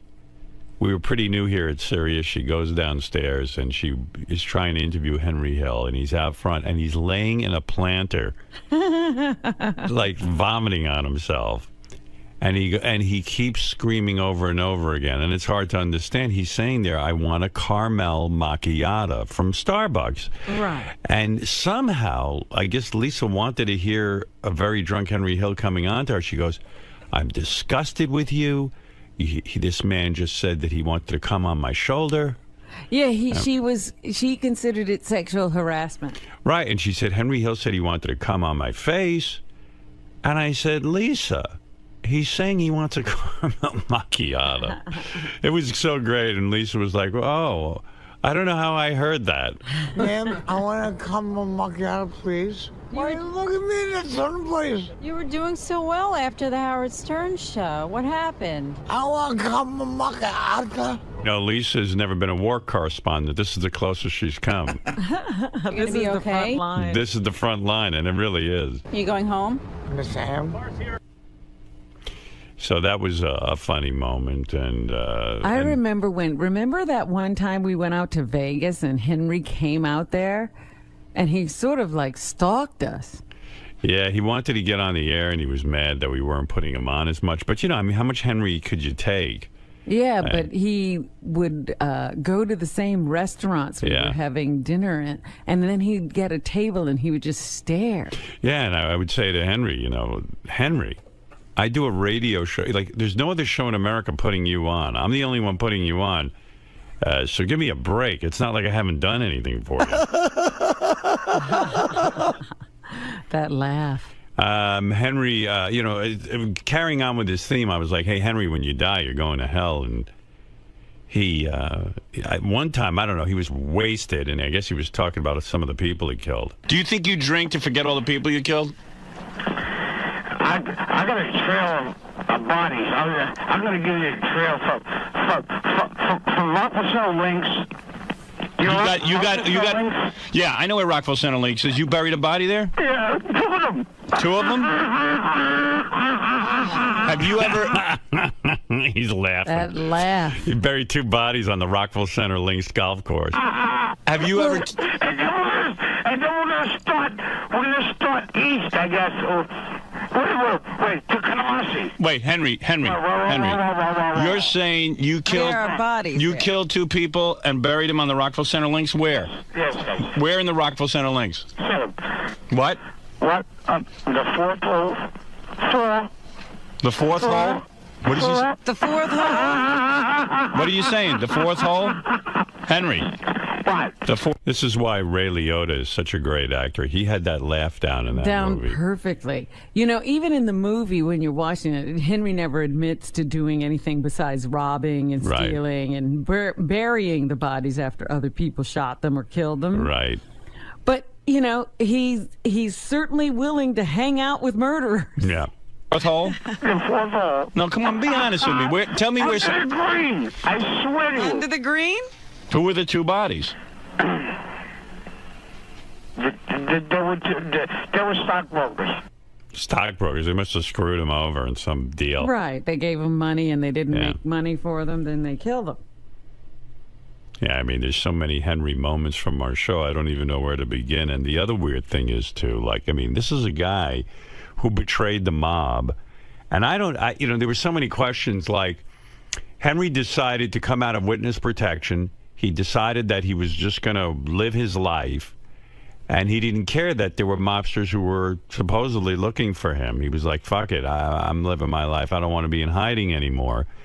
And so, like, when you were with him, like Gary describes one time he was standing next to Henry at some appearance. Henry showed up, and he's like, Henry, I don't want to stand near you. If this is the day the mob decides to get vengeance. It was also 1994. Right, yeah, you didn't know. And you still didn't know. And, like, and like, you just wonder, like, who are the, like John Hein was saying to me, who are the people who decide to kill Henry, and who are the people who decided they didn't care about Henry anymore, you know? Well, I think everybody was either in jail or dead. Yeah, but at a certain point. But there's always still a mob. I'm sure there's a mob now. But well, no, they had really busted it up, Wow. and you know, a whole new organization had to spring up, and they had no real ties to Henry. Mm-hmm. And you know, that whole era that Henry was in was kind of taken apart. So, Henry, you think you're done for the day, or are you going to come back up?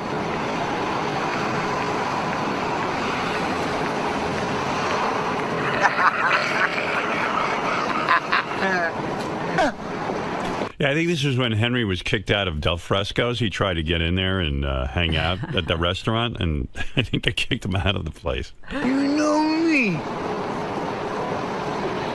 You know me, yeah? And? I pay my fucking way. No, these are cold. Have you ever been that drunk in your life? Never. Yeah. I think one time I was, but I was unconscious. Yeah, You know? I mean, you can't stay awake and talk. Henry could. They must. I imagine they are. Here, Henry, zip up your coat. Nah. Zip up your coat. Henry. Fucking leave. Come on, Henry, zip up your coat. Come on. I have a fucking wife. And the other thing is, somehow Henry still got women. Yeah, isn't that insulting to women? I mean, like Henry, like in that condition, had a woman taking care of him like a mommy. It was amazing. He had women. You don't have a wife, remember? Who would have you? Here. Zip up your coat, Henry. You're going to freeze. It's cold as hell out, Henry. Here, hold this a second. Oh, there's Paulie. Now, Paulie used to call in all the time and fight with Henry. Right. Paulie, you had some of the most legendary phone calls. I'm glad.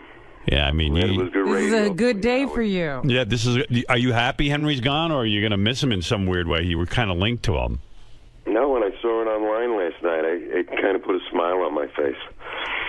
Isn't it amazing to you that the mob never actually kept their promise of killing him? Like they once he came out of the hiding, that they never went after him. No, not really, because Robin was right on with what she said. You know, everything broke up. It just wasn't the same as it was back in the 40s, 50s, 60s, 70s. After he did his ratting on everybody, everything just seemed to disband, and everybody kind of went their own way. Sure, there was still a mob, but wasn't as strong as it was. So Robin was right on. Paulie, why did you hate Henry so much? What was the thought there? Because he was a rat, right? Well, first and foremost, yes. Being a rat and a stool pigeon and a mutt, Henry never, ever killed anybody. Henry was a delivery boy. He was a gopher. Tommy would just say, hey, go pick up our food down at Don Pep on Liberty Avenue by the racetrack, and, you know, that's what he would do. But, Paulie, you would think that, so in other words, when he wrote the book, or somebody wrote that book, and they based it on his life, you feel he embellished on the truth and made himself to be a bigger player in the mob than he really was. Absolutely. I mean, they glamorized Henry in that movie tremendously, but yeah, that's exactly it. They, yeah, I mean, Henry, do you think? But do you think Henry lied when he said he was in on the Lufthansa heist? What, physically on it? Like, do you think he was actually a part of the heist? In the background, sure, maybe. Right. Yeah, he could have been. He could have made a couple of bucks on it, but not to actually physically go to the airport and steal the money. No, he was just around, and with you being around, you had some perks, and Tommy had money, and Jimmy had money, and you know, if you're around the money, they're going to spread the wealth. Right. So he was a guy who really was immortalized in that movie Goodfellas, and made it seem like he was one of the big players, even though he wasn't full Italian. You know, he would have been a big mob guy. Made man. He makes it seem that way. Yeah. So is there anything positive you have to say about Henry Hill's death? I mean, is there anything that you want to say about the man that you liked? Let me think for a second. No. All right, Paulie. There you go. Paulie, who called in every time Henry was on. Paulie was on. Yes. And Henry would go, hang up on this guy. Hang up on him. Legendary fights. Because he was afraid to hear the truth, and he knew I was the only one, and I think I'm the only one left who knew that crew, who hung out with that crew, who knew Tommy and Stax and Henry and the whole 𝗦𝗵ci𝘄, you know. You wanted to fight him. I remember that. Absolutely, yeah. I thought we were going to put together a nice fight where I could just punch him right in his face. Yeah, Henry was up for a couple of rounds. Henry would say to me, "Okay, I'll do it," and I think he was sincere. He said he would fight you, but I was afraid. He never showed up. When I came to the studio, he was supposed to be there that time. I was interviewed, and it was just me in the studio alone, and it was a great time. It was a pleasure meeting everybody, but he just never showed, and I couldn't make it to Vegas that time. He was there, so you know, I don't miss Henry. If somebody wants to hear something and get a good book out of something, I got a ton of stories and a ton of anecdotes that all right, Paulie, I would share. All right, thanks for calling in. Not because Henry's gone, but congratulations on your AGT, and Robin, feel better, and good luck to everybody. All right, Paulie, later. Thanks, guys. Paulie, who was Henry's arch nemesis, and it was really good stuff. So, Gary. Yes. May I talk to you about eulogizing Henry Hill this morning?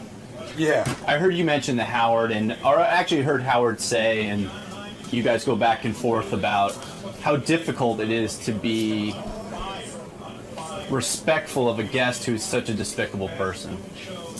Well, I mean, he probably was involved in the murders of people. That's something that you can never dismiss. Right. We put him on our show a lot, and he seemed to be remorseful about it. He was a very tortured soul. But yeah, it's hard to say. I mean, usually, even if you're full of shit, when you're eulogizing somebody, you can start with, he was a good guy. Right. But it's hard to say that about. I didn't know Henry well enough. I can't say Henry was a good guy because I met him after he did a bunch of stuff that was really bad. The guy I knew later on in life wasn't even that good a guy. He was a nice guy, but he could get drunk and belligerent, all that stuff. So he was an interesting guy. When he was sober, he was a great guy. There's something nice I could say about him. When Henry was sober, he was a pretty nice guy. There's guests that I personally don't like, and I'm not going to tell you who they are, but there's guests that I personally don't like that I book on the show.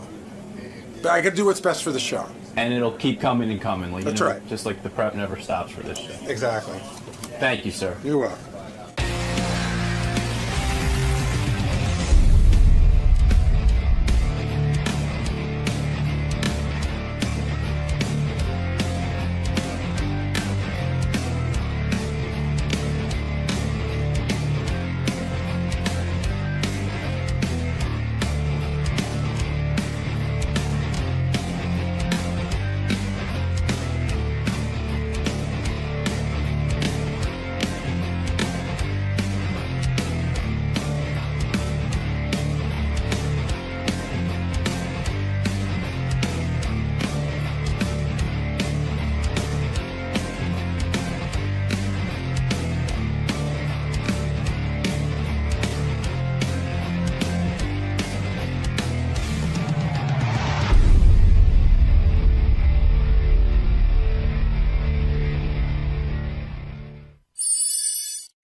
the deal? Like, did him and Kimmel know or like each other, or is it just?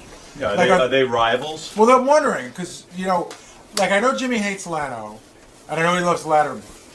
But where does he stand on? But I'd also like to know what Jimmy's take is. You should. Craig Ferguson? Do you like Craig Ferguson? Like, I don't know. It's a weird thing for me. Some of these late night guys like each other, even though they compete against each other. I know he's good friends with Conan. That's an interesting thing. Who are you good friends with? Who do you hate? Who do you? And why? Yeah. And the other thing is, like, I wonder if they ever talk to each other. Like, has he ever called another talk show host for advice? Yeah, he called Leno. I called you too, right? And he called me for advice. Yeah. Jimmy Fallon will be in here pretty soon. I'm anxious to talk to him. I saw a thing on the internet that was so good. I got to talk to him about it. They have, I don't know how you find the link. Maybe HowardStern.com can put it up there. They're pretty good about that. But it's a link to his Saturday Night Live audition. When Jimmy Fallon, when anyone gets hired for Saturday Night Live, you have to audition in a room for. It's almost like America's Got Talent in Vegas. There's just like 5 or 6 people in the room. And no audience. No audience, and supposedly you never get any laughs, but you'll see on Jimmy's he does. It was Lorne Michaels laughing, but his audition was so incredible. What he did was, he did about 10 impressions or 15 impressions, but what he did that I loved is he kept them real short, and so you never got bored. Mm-hmm. And then he picked up his guitar and started doing some singing impressions. But again, just like little it almost looked like he was just ad-libbing them. It was a very relaxed audition. And as I'm watching it about the first or second song, and I go, no wonder this guy got the job. I mean, his audition, if you ever want to see a tape on how to audition for Saturday Night Live, there can't be a better audition tape than this. Now, I don't know how that stuff gets out there, if NBC put it out or what, but it is fantastic.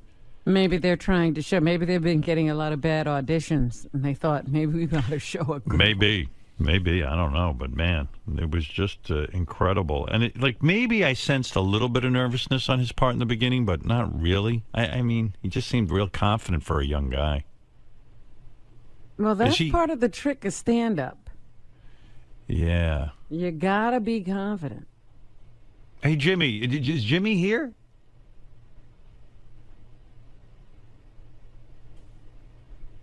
I wonder if Jimmy would want to say hi to David Letterman. Do they speak? Are they friends? Should we try that? I'll try that for a second. See how that goes. Jimmy Fallon is the host of Late Night. Is that his?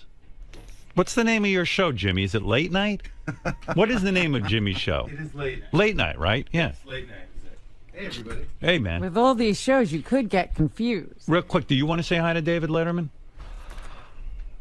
No. No? You didn't hear him? You don't want to say hi to Dave? Yeah, I can say hi to Dave. Dave, are you there? Yeah, Jimmy, good morning. Hey, Dave, how are you? Dave is in Chicago. He just was on our show. I thought because you're both late night hosts, you'd want to... Nice to be talking to one of the twins again. The twins? The twins? Jimmy Kimmel and Jimmy Fallon. Sure, I call them the twins. Yeah, what? You do. That's right. The twin? Does he? The twins, sure. Yeah. Dave, just real quick, because Jimmy's here. He's got limited time. I just wanted to give you a chance to say, are you friends with Dave, or are you an enemy of his because you're with the Jay Leno camp and you're on NBC? No. I mean, if anything, we're friends. Yeah, you're friends. Yeah, I've been on the show a bunch of times. Jimmy says you're his friend. Right. Yeah. Okay. I appreciate that. Anything you want to say to Jimmy? Well, I was going to say, first of all, Howard, I just, something I forgot to mention before, I love that sound buzzard on AGT. No, but I mean to Jimmy, not AGT. Oh. No, okay, all right. Well, just a reminder, I just want to say that to Jimmy that Jay Leno is still a big chin douchebag. I'd love to, buy him a hoodie and have him troll around George Zimmerman's neighborhood. Well, all right. Listen, you're obviously better. All right. Thank you, Dave. Yeah. All right. All right. All right. That's David Letterman. David Letterman. David Letterman, the real David Letterman. Oh, my gosh. I mean, why would he say that? That's so you know topical. what it is? He's so much looser on our show than his own show. That is amazing. Yeah, I think it's satellite that just loosens him right up. I was telling everyone, Now, who put out your audition for Saturday Night Live? Do you put that out? Or, I mean, you obviously didn't have it. Who put that out on the internet? It's weird because that was out. It was out on the. They put out like a DVD, like a best of DVD thing, which they do for some of the cast members. And I'm sure you didn't object because, to me, it's almost like a primer, or is it a primer? But it's almost like a lesson in how to audition for Saturday Night Live. It's about 8 minutes long. Yeah. And it's this quick 8 minutes. What you did effectively that I thought was so tremendous, you quickly ran through your impressions. You didn't allow them to get bored. Yeah, I did, because you know what happened is I had this I had the stand-up act, and it wasn't working. It wasn't funny, and I was telling people kind of who I was doing before I did the impression. Right. You know, like the old way to do impressions, you go like, and now, ladies and gentlemen, here's James Cagney. Right. You dirty rat, and then you do the impression. So this one I go, I'm not going to tell you who I'm doing. That's what I loved. You never once said, here's who it is, and either you got it or you didn't. Yeah, exactly. It's like, clearly I'm doing Bill Cosby. Do you remember, have you gone back and watched that audition? I just saw the outfit I was wearing on the clip, like on the web. I'm like, oh, because I didn't know what people. See, I thought you looked really handsome. First of all, you seemed more chiseled. Like you were younger, kind of. You were very thin. Wasn't as doughy. You weren't as doughy. What happened? I mean, he got comfortable. He got rich. Did you get married? Is that what happened? And you just got doughy. Before I got married, I just got doughy. I don't know what happened. I just got. But maybe that'll just keep me younger looking. It's funny you say that because you know, I see a guy auditioning and you look like one of these ripped kind of almost like a model type physique. And you have gained a few. I mean, you're not fat by any means. But. No. I was never in shape, but I was skinny. I was like, right. Like if I wanted to have the body I looked up to, it would be Mick Jagger's. Right. It wouldn't be. Me too. I don't want a giant. I don't want big muscles. I don't want Jersey Shore. I don't want 𝗲𝗄𝗏. Right. I look at Mick Jagger and I go, boy, I'd like to be that thin. That's the dude. You know, it seems that that's the one physique you can keep up because look at all those big muscle guys now. I cannot They're lose weight. They're all saggy. I used to be, right. He actually looks pretty good. I used to be able to lose weight like that. Yeah. You know, I just have. I'm starving myself because I bought all these new clothes for America's Got Talent and they're going live and I can't lose a pound and I'm telling you I'm not eating anything. But that's the way to do it. But are you working out? Yeah, I go running. Yesterday I was so fucking tired and I go to Central Park. I'm running around like a lunatic. No, it's the dumbest thing. I'm downloading apps to make me run. And I go, this is the dumbest thing. I can't believe I'm downloading an app that says go run. But do you run? I mean, do you actually I have do the it? app. You have an app. Yeah, I have an app that says run. Only the app could exercise for you. Should you start running, then you would have the app and you'd be all prepared. And I guess you would log all your mileage and all that kind of thing. I had a treadmill. I bought a treadmill, which is a big mistake. Right. Because you never use it. It's the dumbest investment I ever had. It becomes a hanger for clothes. It's very expensive. At one point I had that and I had a rowing machine because I heard rowing machine you get a lot of. Rowing is supposed to be great. So rowing machines both had dust on them. I would go in, I'd put on your show, and I'd listen to your show and try to row like I'm in a rowing team in Dead Poet Society at Harvard. This is the dumbest thing. 30-something years ago when I started this show, I always pictured a guy in his car listening to it, never on his rowing machine. Oh, it was so lame. It's so. I wish. I'm telling you now because I don't do it anymore. But at one point, I had gloves, so I can grip. I can grip the rowing machine. Right. And it was just so dumb and a waste. But then I had a treadmill, and I ran on the treadmill, and maybe I'm just, maybe it's because I'm just so doughy. I made a lot of noise, and the neighbor comes up and knocks on my door, which I don't want. I don't want to talk to anybody. Right. So you kept the machines in your apartment? Yeah. Oh, I see. And I imagine it just wreaked havoc because those things are very loud. To have them in an apartment is outrageous. Yeah. And you're just pounding. I'm just pounding. It was like boom, boom, boom, boom. Yeah. My aunt used to have a guy that lived above her in Brooklyn who used to chop up pills every morning. Right. And you could hear him, and that was the alarm clock because he couldn't swallow his pills.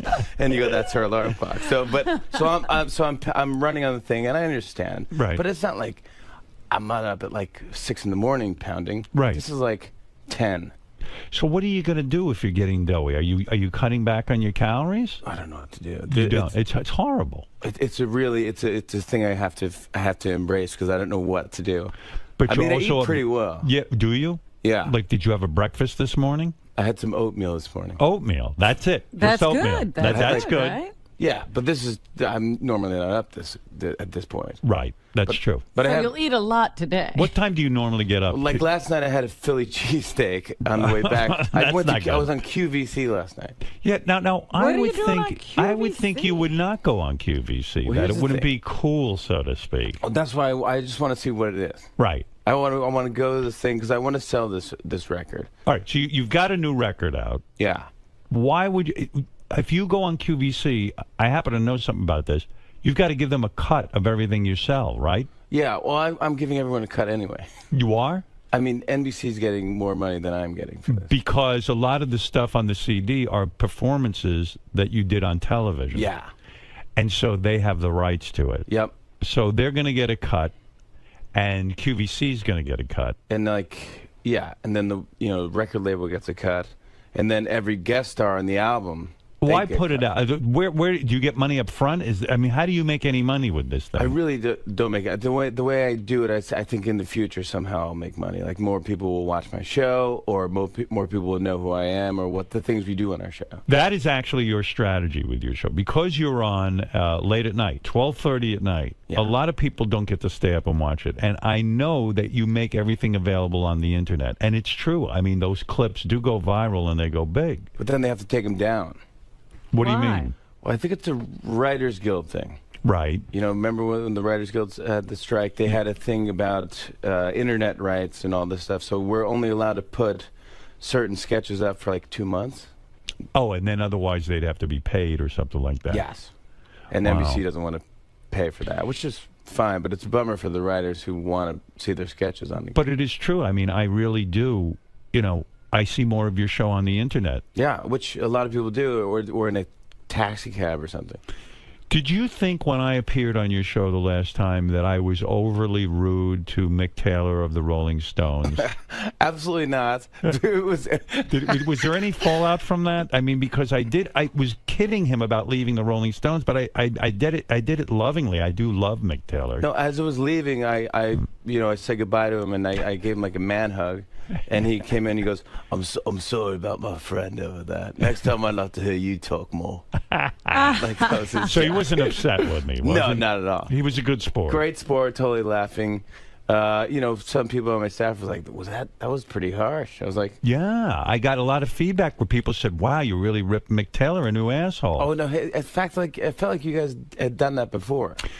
I had a disappointing moment with your show because I really enjoyed my last appearance. I had a great time. Yeah. But you and I broke into a song, a Rolling Stones song. We sang to the audience in the commercial break, and I had a feeling you would include that somehow. Or you can't include that because you don't have the rights to the song? Is that it? What happened there? There was no interest in airing that? I didn't want to air it. Why? Because you're now a judge of singing. Oh, yeah. But, I mean, I know I'm not a good singer. Yeah, but I don't want to put that out just since your debut. I thought that was a fun, spontaneous moment. I could put that up. Well, no one told us that. I was ready to put up, but I go, you know what? Maybe Howard doesn't want that. Maybe he doesn't want this. It was a commercial break. He's a singing judge now. I see. You were protecting me. I was trying to protect you. I so don't know from that. I don't protect anybody. I said, well, maybe he doesn't want that because now he's got to be telling someone, hey, you sing awful. You're a nice guy like that. You do protect your guests. I try to.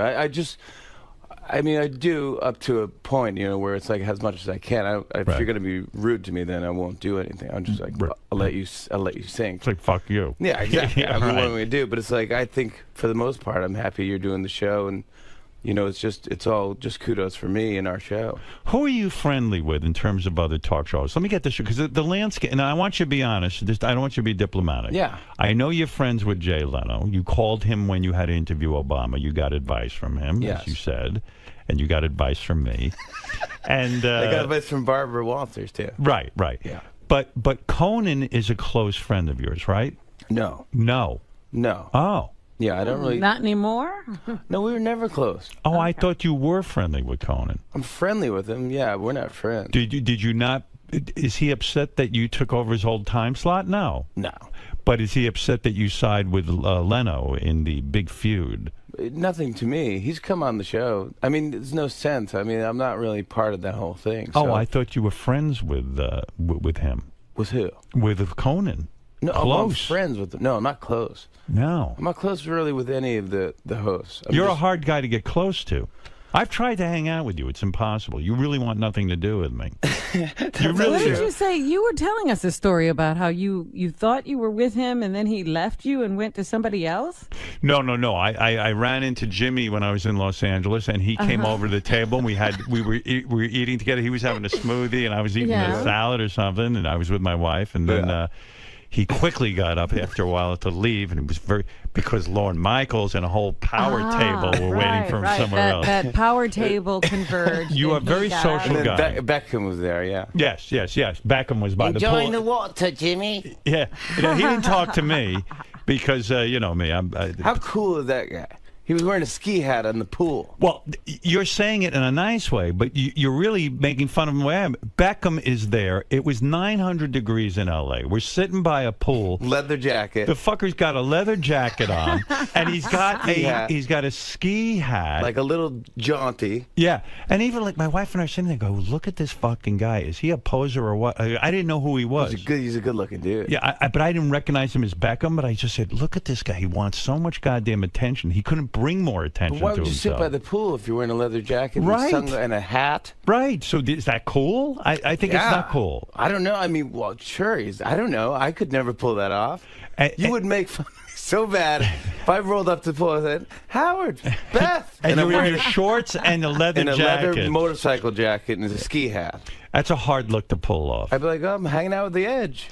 But you do have, you see, you have played it where you are friendly with a lot of celebrities. You were just at the Drew Barrymore wedding. That's right. Yeah. And now that was some wedding, right? Gorgeous. And there were a lot of famous people there. There was a lot of people there, yeah. Well, it's just a lot of people there. Yeah, but a lot of famous people there. Who was at the wedding, and how much fun did we have? It was good. It was fun. It was... you know, I don't know. Cameron Diaz was there. Cameron Diaz was there. Is she hot in person? Gorgeous. Gorgeous? Yeah. Hotter in the movies than in real life? No, she's very pretty. Oh, okay. Yeah. All right. I've known her for a long time. So right. She's friends with my wife. And oh, no, that's right. Your wife's a big shot. That's right. Your wife's a big shot. She's not a big shot. What kind of big shot is she? She's some sort of producer. She produced. She works with Drew. They became Flower Films, like the partner, and so they did like Donnie Darko and Charlie's Angels, and it's just a bunch of other movies. Is the marriage gonna last between Drew Barrymore and this guy? I say no. What do you say?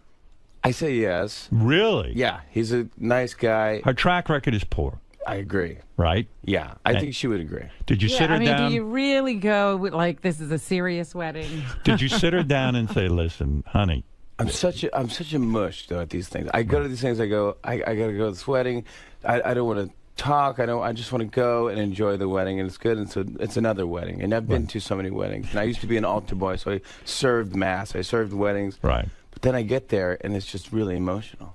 Yeah, and you cry. I start to fill up. You're a good man. I'm worse than any of these people. Like, I can't even look at Cameron Diaz. She's not crying. I'm filling up, going, and no one even at the altar. Yeah, no one cries at a rabbi talking. No. I'm not even just Jewish. Being in the building. Not even Jewish. She's saying words. I don't even say anything. But nobody cries. Yeah, look at that. I'm crying. Like, that's beautiful. But nobody cries at a Drew Barrymore wedding. I mean, unless you're the groom's parents. I mean, really. I was like, I got into it, and then I was just like, and I wasn't even drinking at this point. Talk me through this. When you're invited to a high-profile wedding, like a Drew Barrymore wedding, and I would imagine that was fun. What do you get Drew Barrymore for a wedding gift? I mean, do you give her cash, or you just didn't give her anything? Your mere presence. I didn't give her anything. I really didn't. Wow. So fucked up. I got to ask Nancy. Maybe we did give her something. Well, you had to give her something, right? I don't know. Yeah, I had to travel. I had to travel. That's your gift. I mean, don't you hate that? It's the gift of you. When you have to, it's a destination wedding. Yeah. And you work for a living. Yes. So I had to take off of my work. Right. And fly to where you're getting married. And then give you a gift. And then if they get divorced the week after, I don't want the gift back. Right. I want my time back. That's right. I want my tears back. Yeah, exactly. All the emotion you vested in this thing. I really put a lot into this. But really, you do have to get a gift of some sort. I do, right? Yeah, But don't you have there's a window.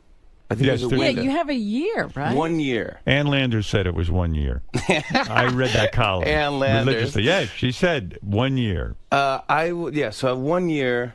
Well, I'll work on something. Oh my gosh, I got her a present. You did? Yes. What'd you get her? Of course. What am I talking about? Go ahead. I got her a painting. Oh. Of her and Will. Will's her husband. Yes. I see. With there's this artist that my wife loves.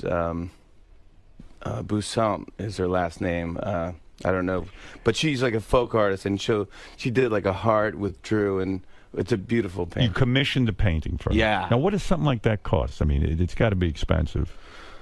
I mean, Nancy handles this She stuff. handles it right. Good. That's why it's good to be married. Yeah, but that could be a weird kind of gift because if they don't like that kind of art. It's true. I know. I don't like, but I think my wife knows Drew enough. Oh, okay. But I mean, it's not that big. Is this the first Drew Barrymore wedding you've gone to, or have you been to others? It's the first one I've been to. First one you've been to. Yeah. And what about your wife? Has she been to others? She's been to a couple others. And in her opinion, did she say, gee, this is the nicest one so far? Or did she enjoy other Drew Barrymore weddings more? No, definitely she liked this one. She liked this one the best. This one Isn't was that the nice? best. This was good. And then, you know what's funny? Because she loves to have a good time. Right. She seems like a lot of fun. Yeah, but she's pregnant now. Oh.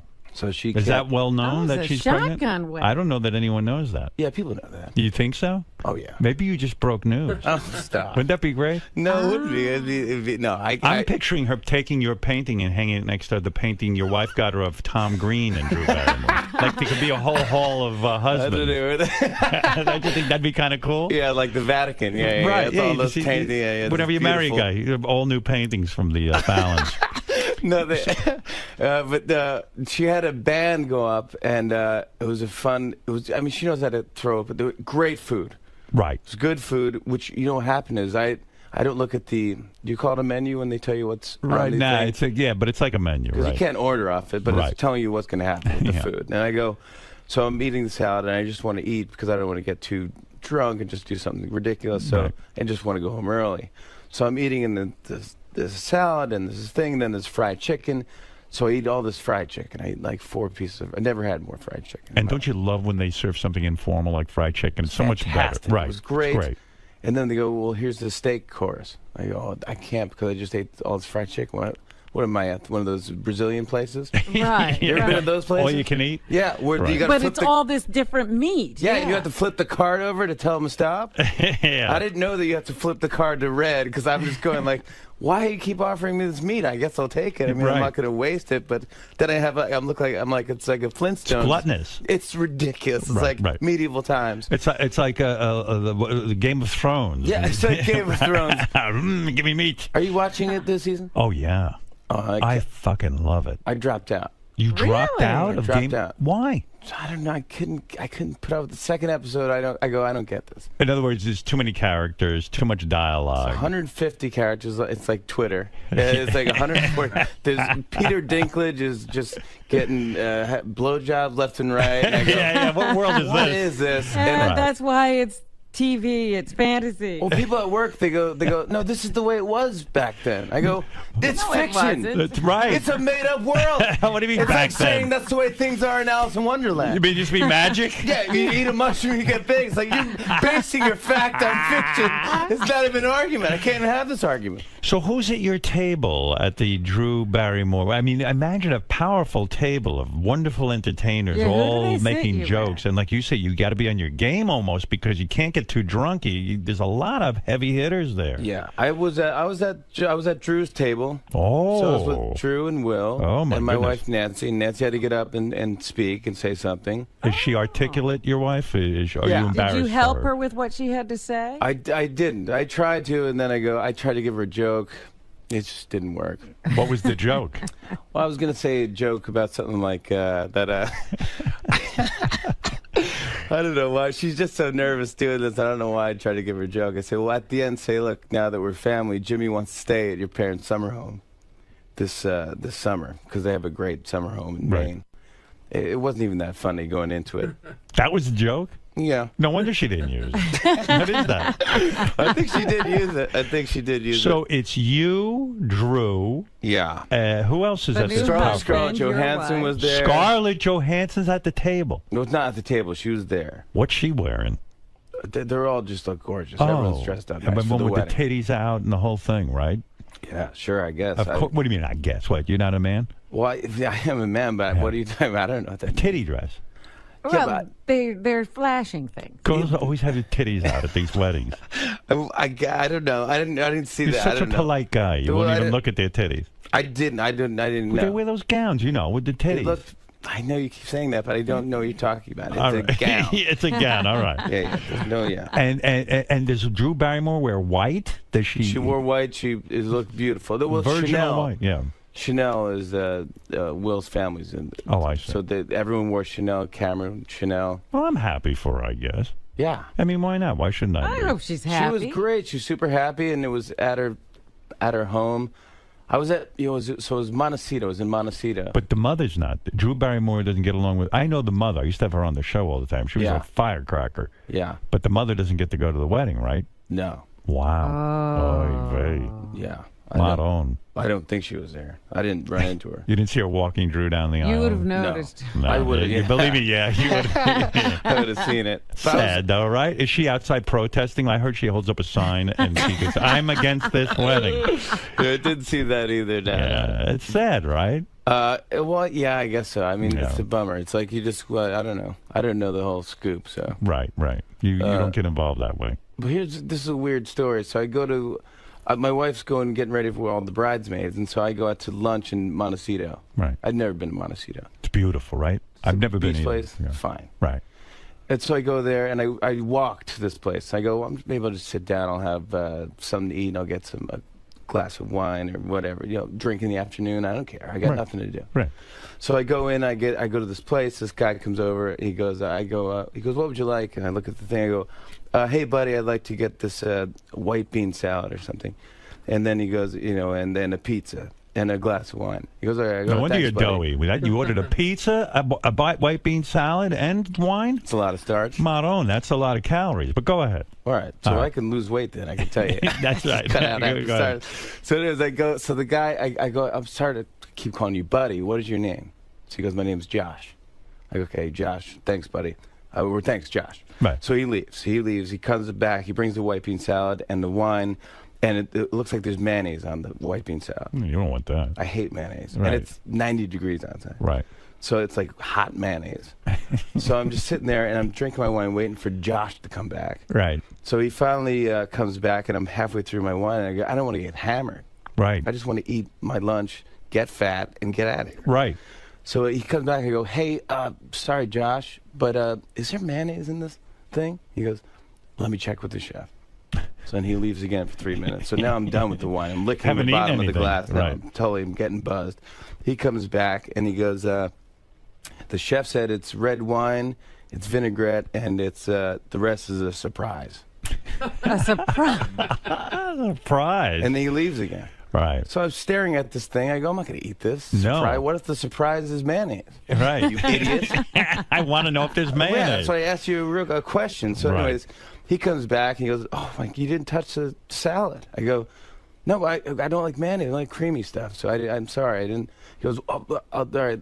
Let me get the chef will probably want to bring you. I go, I don't want anything else. Yeah, just want to get out of Just here. bring me a pizza and I get the check. I want to get out now. I'm mad. Spending your life at I'm the mad. You're getting drunk. restaurant I'm Montecito. getting drunk, and so then he brings me another glass of wine on the house because I got the mayonnaise. And I go, thank you, Josh. He goes, no problem. He goes, yeah. So then he brings the pizza over, and I go, Josh, this looks amazing. Thank you so much. He leaves. The manager comes over. Right. Excuse me. Can I just ask, is everything okay? Yeah. And I go, everything's fine. And now you're making a scene, Yeah, right? the big scene. So then I don't want to get Josh fired. Right. So I go, by the way, and this is a true story. I go, by the way, Josh is great. Right. She goes, he's married. So I'm hammered. Yeah. I'm hammered. Right. But she thinks I'm hitting on the. I never see Josh again. He leaves. Oh my God. He thinks I was hitting on him. Oh my God. I go, this That's is a amazing. nightmare. Maybe you give off that vibe a little bit. Like a little. Because you're such a nice. You do have a little bit of a gay vibe. Too much. A gay vibe. Effeminate. I used to think sometimes you were gay. Yeah. I've had that thought. I Yeah. had this whole imaginary life for you that you married, but your wife's a beard, and you go over to 𝗏𝗵ici𝗄's table and you're staring at Beckham. And no, you know what it is? Because you're a nice guy. Because I don't know if it's an act, but like you, the guy. Hey, I don't know. What do I have to do? Do I I have don't to notice fight titty dress. Josh? You have to but you're I see what very you're saying. you're so guys aren't respectful. Right. They're lewd. We have penises and they rule our lives. And, Yeah. and I you should be seem- watching Game of Thrones. Well, yes. It seems like you've overcome the urge, to be gross but you must fart and do weird shit things right. I mean, like any other guy. I don't know. You don't know. No, I don't remember. You don't even shit. I don't. Do you I ever don't use think foul so. language? No. I do now and then, sure. I don't get that impression. I think. I do. Sure, I do sometimes. But it's like when you're just goofing around or. Right. You will do that with your friends. Yeah. Now, talk to me about the new album for a second. I see you have your guitar here, which always excites me because I was telling Robin, this audition tape that you did when you were on Saturday Night Live, it was so fantastic. How old were you then? I think I was 23. And you were smart about it. You grabbed your guitar and you started to play the guitar. Yeah. And you went through quick musical impressions. And I love that because, first of all, it's brief. Yeah. Sucks me in, you give a funny line, and you're on to the next thing. And you like to give the impression that you're almost just coming up with it off the top of your head. That's the trick to a great stand-up or a great audition for Saturday Night Live. Do you think, have you ever seen anybody else's audition tapes for Saturday Night Live? Yeah. Is yours the best? Oh, no. Are you the only guy who ever got a laugh from 𝗏𝗵ici𝗄? Because it's legendary. I've talked to other Saturday Night Live guys. It's Brewer. tricky. It's a tough room. It's really tough. It's like no one laughs. He is guffawing through your audition. Like some good laughs. He starts laughing when I did an impression of Adam Sandler because at the time no one did that. It was fantastic. Oh, thanks. But there was do Adam Sandler. Come on. There was three phases of Adam. There was like the one part where he just kind of mumbles and he goes like, "How you doing? It's good to see you, Howard. All right, good to be here." And then he goes. Then he does the thing where it's like, and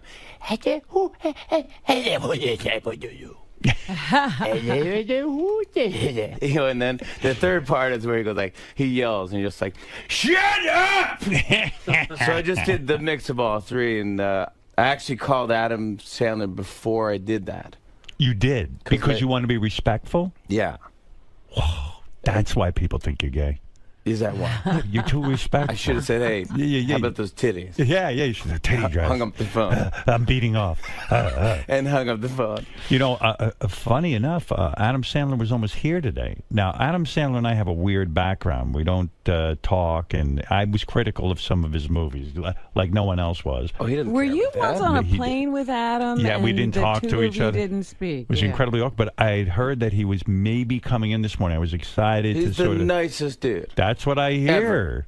Oh, he doesn't care if you don't like his movies? Well, he seems to care. I don't know. Stays away from here. I was very excited to get past all of that. He's absolutely one of the funniest humans on the face of the earth. Yeah, and there's many things I think he does that are funny, hysterically funny. Yeah, me too. But, listen, I got to be honest if I don't like a movie. I don't do that. How did when you say you reached out to Adam Sandler before you auditioned for Saturday Night Live, how do you even know to get to him? Because wasn't he already on Saturday Night Live? He was a big star. How did you know him? My manager at the time, Randy Siegel, used to work at Burlstein Gray, and she knew Sandler on his way out. Right. So she knew him. So she called Adam to say, "Hey, my client, Jimmy, who you met once before, I think he saw me at the Improv in L.A. Right. and she said he wants to do an impression of you for Saturday Night Live. Are you cool with that? And he's like, sure. He's like, does he want to do it for me? Like, he can call me and do it for me. So I go. So I called 𝗵𝗵𝗿𝗍. He actually was his writing partner. Right. Talked to Tim. Tim goes, all right, here's Adam. Adam got on the phone. He's like, hello, how you doing? Hey, Jimmy? I go, yeah, this is Jimmy. He goes, all right, you're going to do an impression? You're going to do do the impression of me? No, he didn't. He said, he said, do it for me. Let me hear it. So I did the whole thing. And he starts laughing. He goes, I love it. It's great, kid. Go hit a home run. Go do it. What if Adam had said no to you? Would you have not done? I mean, that probably got you a job on Saturday Night Live and changed your life. You would have said, I'm not doing it? I probably would have done it anyway. You would have done it anyway. Yeah, and then I would have said, hey, you would give me a break. You're right. Sorry. Yeah, Sorry, because it's one of your best things. Yeah, that was my big thing. It was my closer, I think. I'm trying to remember what else you did on the audition tape. It was seamless. It was... I did that, and I'm trying to think. I did Seinfeld. I mean... Because Seinfeld was dead on. That is not as easy... Because I do, hey, yeah. But it doesn't really sound like Seinfeld. You had every inflection down. I had him on the show on Saturday Night Live. We did a bit where Jerry came on the show, and he brought his impression. He changed his impression to match my impression because it was a little off. Right. So I was talking about the Gap and how they had these new, like, it was almost like culottes for men at the Gap. It's called like beach pants or something. So I go, what are these beach pants? Who wears these things to the beach? What kind of a place is the Gap? And he goes, pocket tee? Thanks, Gap. What? You'll refold it? This place is great. They refold your clothes if you don't want them. So we're just yelling back and forth. Isn't it true? I guess you point out that there's 3 phases of Adam Sandler. There's 3 different Jerrys, maybe, I'm thinking. There's a couple. There's the, can you believe you do that? And then you wait to ask the question, and then you yell back the answer. Would it be inappropriate if you said one day, because I swear I'd go see this, that you're going to do a one-man show on Broadway, and if you did a half hour of Seinfeld's material, but gave us the Seinfeld experience, I would want to see that. Like a human hologram? Like a human hologram. Like you actually went out and performed like the that. Tupac hologram. Because as much like one of the things that drives me crazy is you start doing that and all I want is more. But is that the secret? You got to leave them wanting more? No, I don't know. If there's a secret, I don't know. That's probably all I can do. You can't go on. After a while, probably get annoying after a while. Now, Lorne Michaels, when he saw this audition, he had to be, okay, I'm signing this guy, right? I mean, you must have heard that hour that you were on the show. No, I waited for like 2 months. 2 months? Yeah. And no feedback? No, like feedback that was like, I think it went well. Like, just be happy, but we're not sure. Oh, my Lord. It's a tough thing. And then when you go meet him... Did you think you fucked it up? Yeah, well, you never know where you go. Because I auditioned once before, and they, I was at the comic strip here in New York, and I auditioned for that, and I just flopped. It was awful. I had a bad set. I go, oh, this is the worst. I didn't get it. And then they said, we're looking for Tracy Morgan. We're looking for a black cast member. Right. So I go, oh, well, there you go. Right. So You're out. That made me feel bad. Yeah, I go, Yeah, right. I can try. I mean, I got to go up for different roles. You know? That's amazing to me because I watched that audition and I go, I'm signing this guy tomorrow, and I'm nervous if I don't get him. Everyone says, got to get in before everybody else. Mike Shoemaker, who's my producer now, he was there, and Marcy Klein was there, and they all say, no, we knew exactly at the time that you nailed it. That you nailed it. That we signed it. And I go, oh, well, I didn't know. Well, yeah, and the funny thing is, I'm thinking about your performances on Saturday Night Live. I'm trying to think if they really used your impressions that much. You know what I did? I did everything once, and I never did it again because I thought that was cool.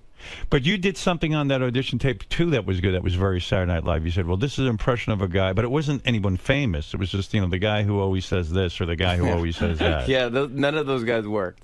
They didn't? No, I did like a guy who did double takes. Yeah, right. Yeah, that was cool. Everything, gosh, it was just, I don't know. I could never even think. And on that audition, you didn't do your musical impression of Neil Young, which I think is your strongest impression. I did not do Neil Young at the time. Well, at the time, I didn't know what would be funny with doing a Neil Young impression. Neil Young's a big guy. You know, when did you start developing the Neil Young thing? I did the Neil Young thing. I always had it, but I think it took a writer on this show on late night that his name is Mike DeCenzo to go like, what if Neil Young sang the theme to Fresh Prince of Bel-Air? Yeah, that was good. So that's like you can Did you put that on the album? Yes, this is on the album. This is on the album. Do you have to get permission from Neil Young? No, because it's an original kind of... No, you do. You got to get the permission from the Fresh Prince of Bel-Air people, don't you? Yeah, Will Smith. Yeah. And both, and Neil Young. So no one's getting paid for this. Right. Yeah, I mean, I don't see how you're making any money. Neil's buying a boat right now. What are they paying you on for your TV show? Are they paying you decent money? Yeah, I think so. Do you get $8 million? No. Not that much? No. What did Jimmy Kimmel tell us he's getting? $8 million? I don't remember. He's been on for like 10 years. He's been on I keep trying to get... years. Would it be weird? You guys compete against each other in some way, right? Not really. Don't you think? I think at one point we do. At like 12:30 or 12 to 12:30. I go on at 12:30. He goes on at 12. Yeah, but I keep wanting to get you guys together, but I'm wondering if that would be weird in some way. Oh, we've hung out. Oh, you have hung out. He's a super nice guy. Oh, you like him? I love him. You don't feel competitive with him? I could care less. Really? Why? Right. Who cares? You had such a fucking healthy attitude. You must have had a great relationship with your parents. No. I wish. No. I did. I just moved them. I just moved them out of my childhood home. Oh, you did? They moved to Bronxville, New York. Oh, yeah. You had to sell the house and you were trying to get someone cool to buy the house? I wanted somebody cool to buy it because I don't know what's going to happen with somebody. You feel attached to your childhood house? Kind of, yeah, a little bit. What did the house sell for? It didn't sell. Oh, it's still for sale? Still for sale. Where is it? It's in Saugerties, New York, which is upstate by Woodstock. Oh, yeah, forget it. You're going to hold on to that thing for the next 10 years. Yeah, Nobody's looking in Saugerties. And you got a stipulation that they be cool. Forget it. Yeah, exactly. And then it's like, exactly, it's a double. Now, people tell me by cool you mean white people. Is that true? You're a racist? It's horrible racist? That's basically what I'm saying. What is it, Gary? I was reading an interview with Jimmy in Rolling Stone, and I thought he was insinuating that his parents were like sort of super protective. Overly protective? They were, yeah. Very too much. My grandfather was a cop from Brooklyn, so my mom had an overprotective childhood. So I think me and my sister weren't allowed. She was my best friend, and we weren't allowed to. We didn't have friends. We just kind of hung out with each other in the backyard. As a result, are you very afraid of the world? Because you strike me as a guy who'll get on a plane, you'll go to California, you go here, you go there, you're sucking the world in. I think I'm interested in that stuff. Because I didn't have that growing up. Like, I love to read Outside magazine. Right. Because I would never do half the stuff in this magazine. See, a guy crosses a crevasse. I'm a very fearful person, so I don't go anywhere. Last night I went to dinner with a couple. They said, Howard, Beth, join us next weekend. Want to put you on our private plane. We're going to go to Paris together. We're going to have an incredible time. And they spelled out what we're going to be doing, blah, blah, blah. And I looked at my wife and go, oh, my God, Paris is a terrible place. And I don't want How do I say no? I mean, how do I say no to this? This is something everyone in the world should experience. This is like an episode of The Bachelorette. It sounds like filled with danger. Yeah, because it's a private jet? No, because it's just... I just want to be foreign home. Land? Yeah, I just want to be home with my dog and, you know. Yeah, it's I like going home. Yeah, you like that too? I like going home. I know my wife. I know she's gonna be like, right. Yeah. We watch the same things. We eat the same stuff. Yeah, I got my food. I got my routine. I barely have enough time to relax. So when I get home, it sounded like a nightmare to me. No, it's just too much work. Too much work. Because you got to reinvent. You got to relive. You go, I don't know how to live here. But a normal person would never turn. Like Robin would be on that plane tomorrow. Absolutely. I mean, a private jet, and this guy's top of the line, and they got rooms and the whole thing. I can't be bothered. Yeah, me too. It just doesn't interest me. Doesn't interest me. I'd rather, seriously, I've heard you say this on the show, but I'd rather sit and stare at a wall. Yeah. And just stare at nothing. Just sit there and go like, this is fantastic. You know what excites me? And this is the sickest fucking thing in the world. You know what I'm doing on, I think it's Thursday or Friday. I forget. I have a coach coming to my house to teach me how to organize. Yeah. And I'm excited about this. My wife would freak out. She loves to organize. I'm excited about this. We're going to come up with little folders and what to put things in. I tried to get. I have her booked for the whole day. This person. I tried to get a closet organizer, and she was booked. Yeah, I'm what all kind set, of a man. job is this? I would rather do that than go to Paris on a private jet. I just want to make sure it's all figured out. Right. Yeah. I have no time. Yeah. I just want to do that stuff and to make sure it's all figured out. Then I just don't want to. Also, I don't want to bother anybody or just. So all of your impressions and all of the things that you've absorbed. What were they, through television and sitting at home in your home? Yeah, everything. Me too. That's it. I just watch TV and you learn the world. TV and radio, and I just grew up with that. My dad would love WCBS FM, and we're up in Saugerties where you don't really get that. So he would have me run wire through the whole house, like through the pipes and stuff. Right. I definitely am going to die of cancer. I know the whole house is like a microwave. Did you ever try to be a legitimate musician? Because I feel when you do Neil Young, and I've heard you do Bruce Springsteen and all this stuff, that you have a good voice and you do have a certain charisma. But are you hiding behind the impressions? Are we ever going to hear you sing an original song that Jimmy Fallon can do? No way. You would, because why? Because all the comedians would laugh at you for trying that? Well, I would just personally, I wouldn't want to hear it. Have you ever sat down and written a song? No. Is that true? One. A serious song? A serious song. Never in my life. Why? I'm not a poet. But you had fantasies. I mean, no one's I've written comedy songs. I'm not a poet. When you were a young man, though, when did you learn guitar? You were a young guy and you were practicing guitar. You had a fantasy of being a rock star, yes? Yeah, but I just imitated everybody. That was it. I just took a guitar and I imitated. And I learned the song, and I would imitate. I'd do Roy Orbison, or you could do Roy Orbison. I could. You can't do it now? I don't think I could hit those notes. If probably a couple drinks in me, I could scream crying. What's the one musical impression you do that you have yet to show the public? Gosh. I've never heard you do Roy Orbison. I mean, it wouldn't. I couldn't even do it. Yeah, I got to really be into it and belt it out. What's your best impression? Is it Neil Young, you think? I mean, Neil's probably the best. I mean, we did the Doors on the show. We did the Doors. I've never seen anyone do like Jim Morrison to be funny. Yeah, so right. We did the Doors singing the theme to Reading Rainbow. I saw that one. That was good. That went well. That was good. And we shot it like it was Ed Sullivan from 67 or whatever. It was pretty cool. This show is the best venue for you. I mean, you don't have to sit there with those other fucking cast members from Saturday Night Live. It's your own sharing thing. time. Yeah, you don't have to share time with them. Fighting you know what I mean? Think about it. Spot. It is really the dream job for you, I guess. Although it's fantastic. It's great. Yeah, and you don't have to worry about like ratings versus this one or that one. It's I'm on so late. Are you dying to do the Tonight Show? No, that's the death. No, don't do it. I told you that. You'll know you're not going to have any fun anymore. They're going to knock you in the head every time the ratings dip. Yeah, They'll I can't drive be you worried crazy. about that stuff. What about Craig Ferguson? Are you friends with him? Yeah. You are? Yeah, I'm friendly with him. How can we be friends with everyone we're at war with? It's like I don't know. Should I have more passion? And I think maybe. I don't know. You want to kill him? No, but what was the funny thing? Kimmel is he's just a smart guy. He's just funny. And this is a funny story. We were at the Emmy Awards, and the year before I just hosted the Emmy Awards. Right. The year before. So the next Emmys come, they want me to present with Kimmel. I go, great.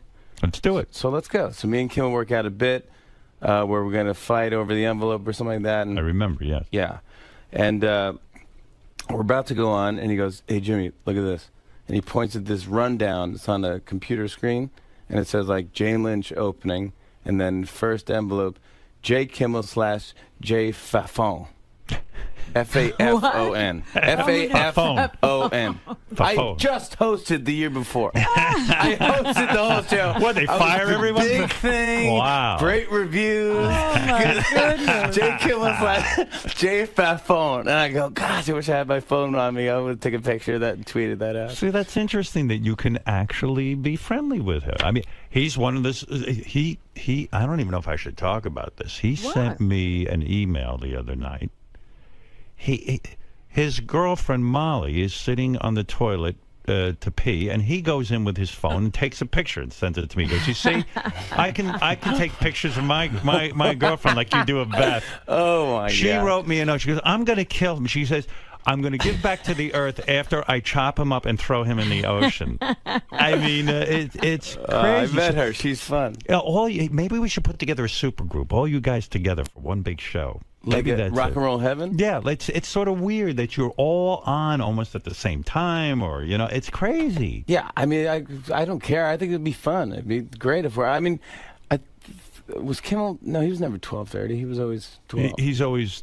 Was he 11:30? No, they won't put him on 12:15 or something. I said, put you on 11:30 with that stupid Nightline. We're 12:37. Remember, he just got 5 minutes. Yeah, he's got to bug That's up the his thing, ass. He 5 wants to minutes. get on at 11:30. I said, what do you care? It's so great. We're on 12:37. I want to be on at 12:36. Does it matter? 12:36 is going to change everything. I mean, does it matter if I'm on at 12:41? He's got all kinds of theories. If you get on a little bit early, then your ratings and blah, blah, blah. He's got the whole thing figured out. But then what happens? You don't check the ratings. I don't care. You well, then don't what care. happens? So what if we had an amazing rating? Right. Now we got to book, the magician every week?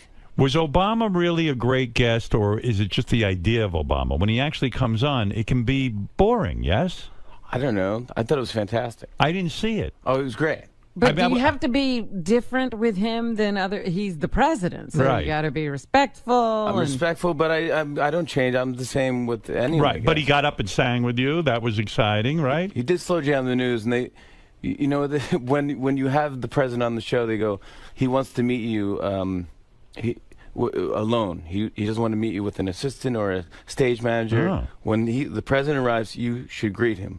Now, the president goes to like a dressing room like I do when I do your show. Is that where you put him? Yes, but I was in the University of North Carolina, Chapel Hill, so it was I see. special deal. And does the Secret Service go in and check everything in the room? They have to do come a in, sweep, right? They do a sweep like weeks before. Yeah, then right. they do it that day. Like the writers had to bring in all their laptops or whatever they wanted that morning before 9 in the morning, then leave.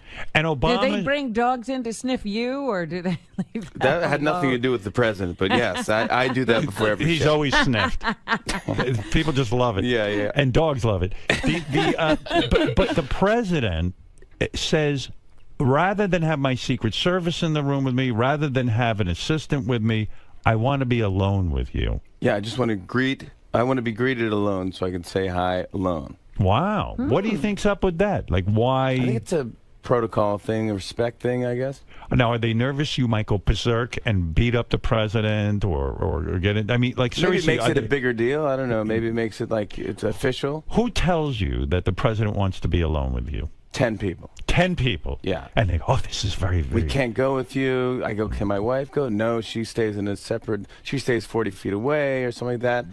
And all these people, like, you have to go alone. And then... Maybe Obama wanted to know if you were gay and he didn't want to embarrass you. Yeah, maybe he's friends with Josh. You bang your wife many times a week, right? Oh, my gosh. Do you? You just snuck that one in. Yeah, go ahead. No, you can't. We're talking about the president. Oh, sorry. Right. So, the president. Oh, yeah, sure. No, I'm trying to prove you're not gay. If anybody think that. No, right. I'm not gay, I would tell you. All right, go ahead. All right. But I tell my wife first. All right. But what happened was they go, you have to meet the president by yourself. So I said, okay. So I had one of those signs printed out that the limousine drivers carry at the airport. With your name? Yeah, it said President Obama on it. And the limousine waving at him. But are you nervous that you're going to go in there alone? Yeah.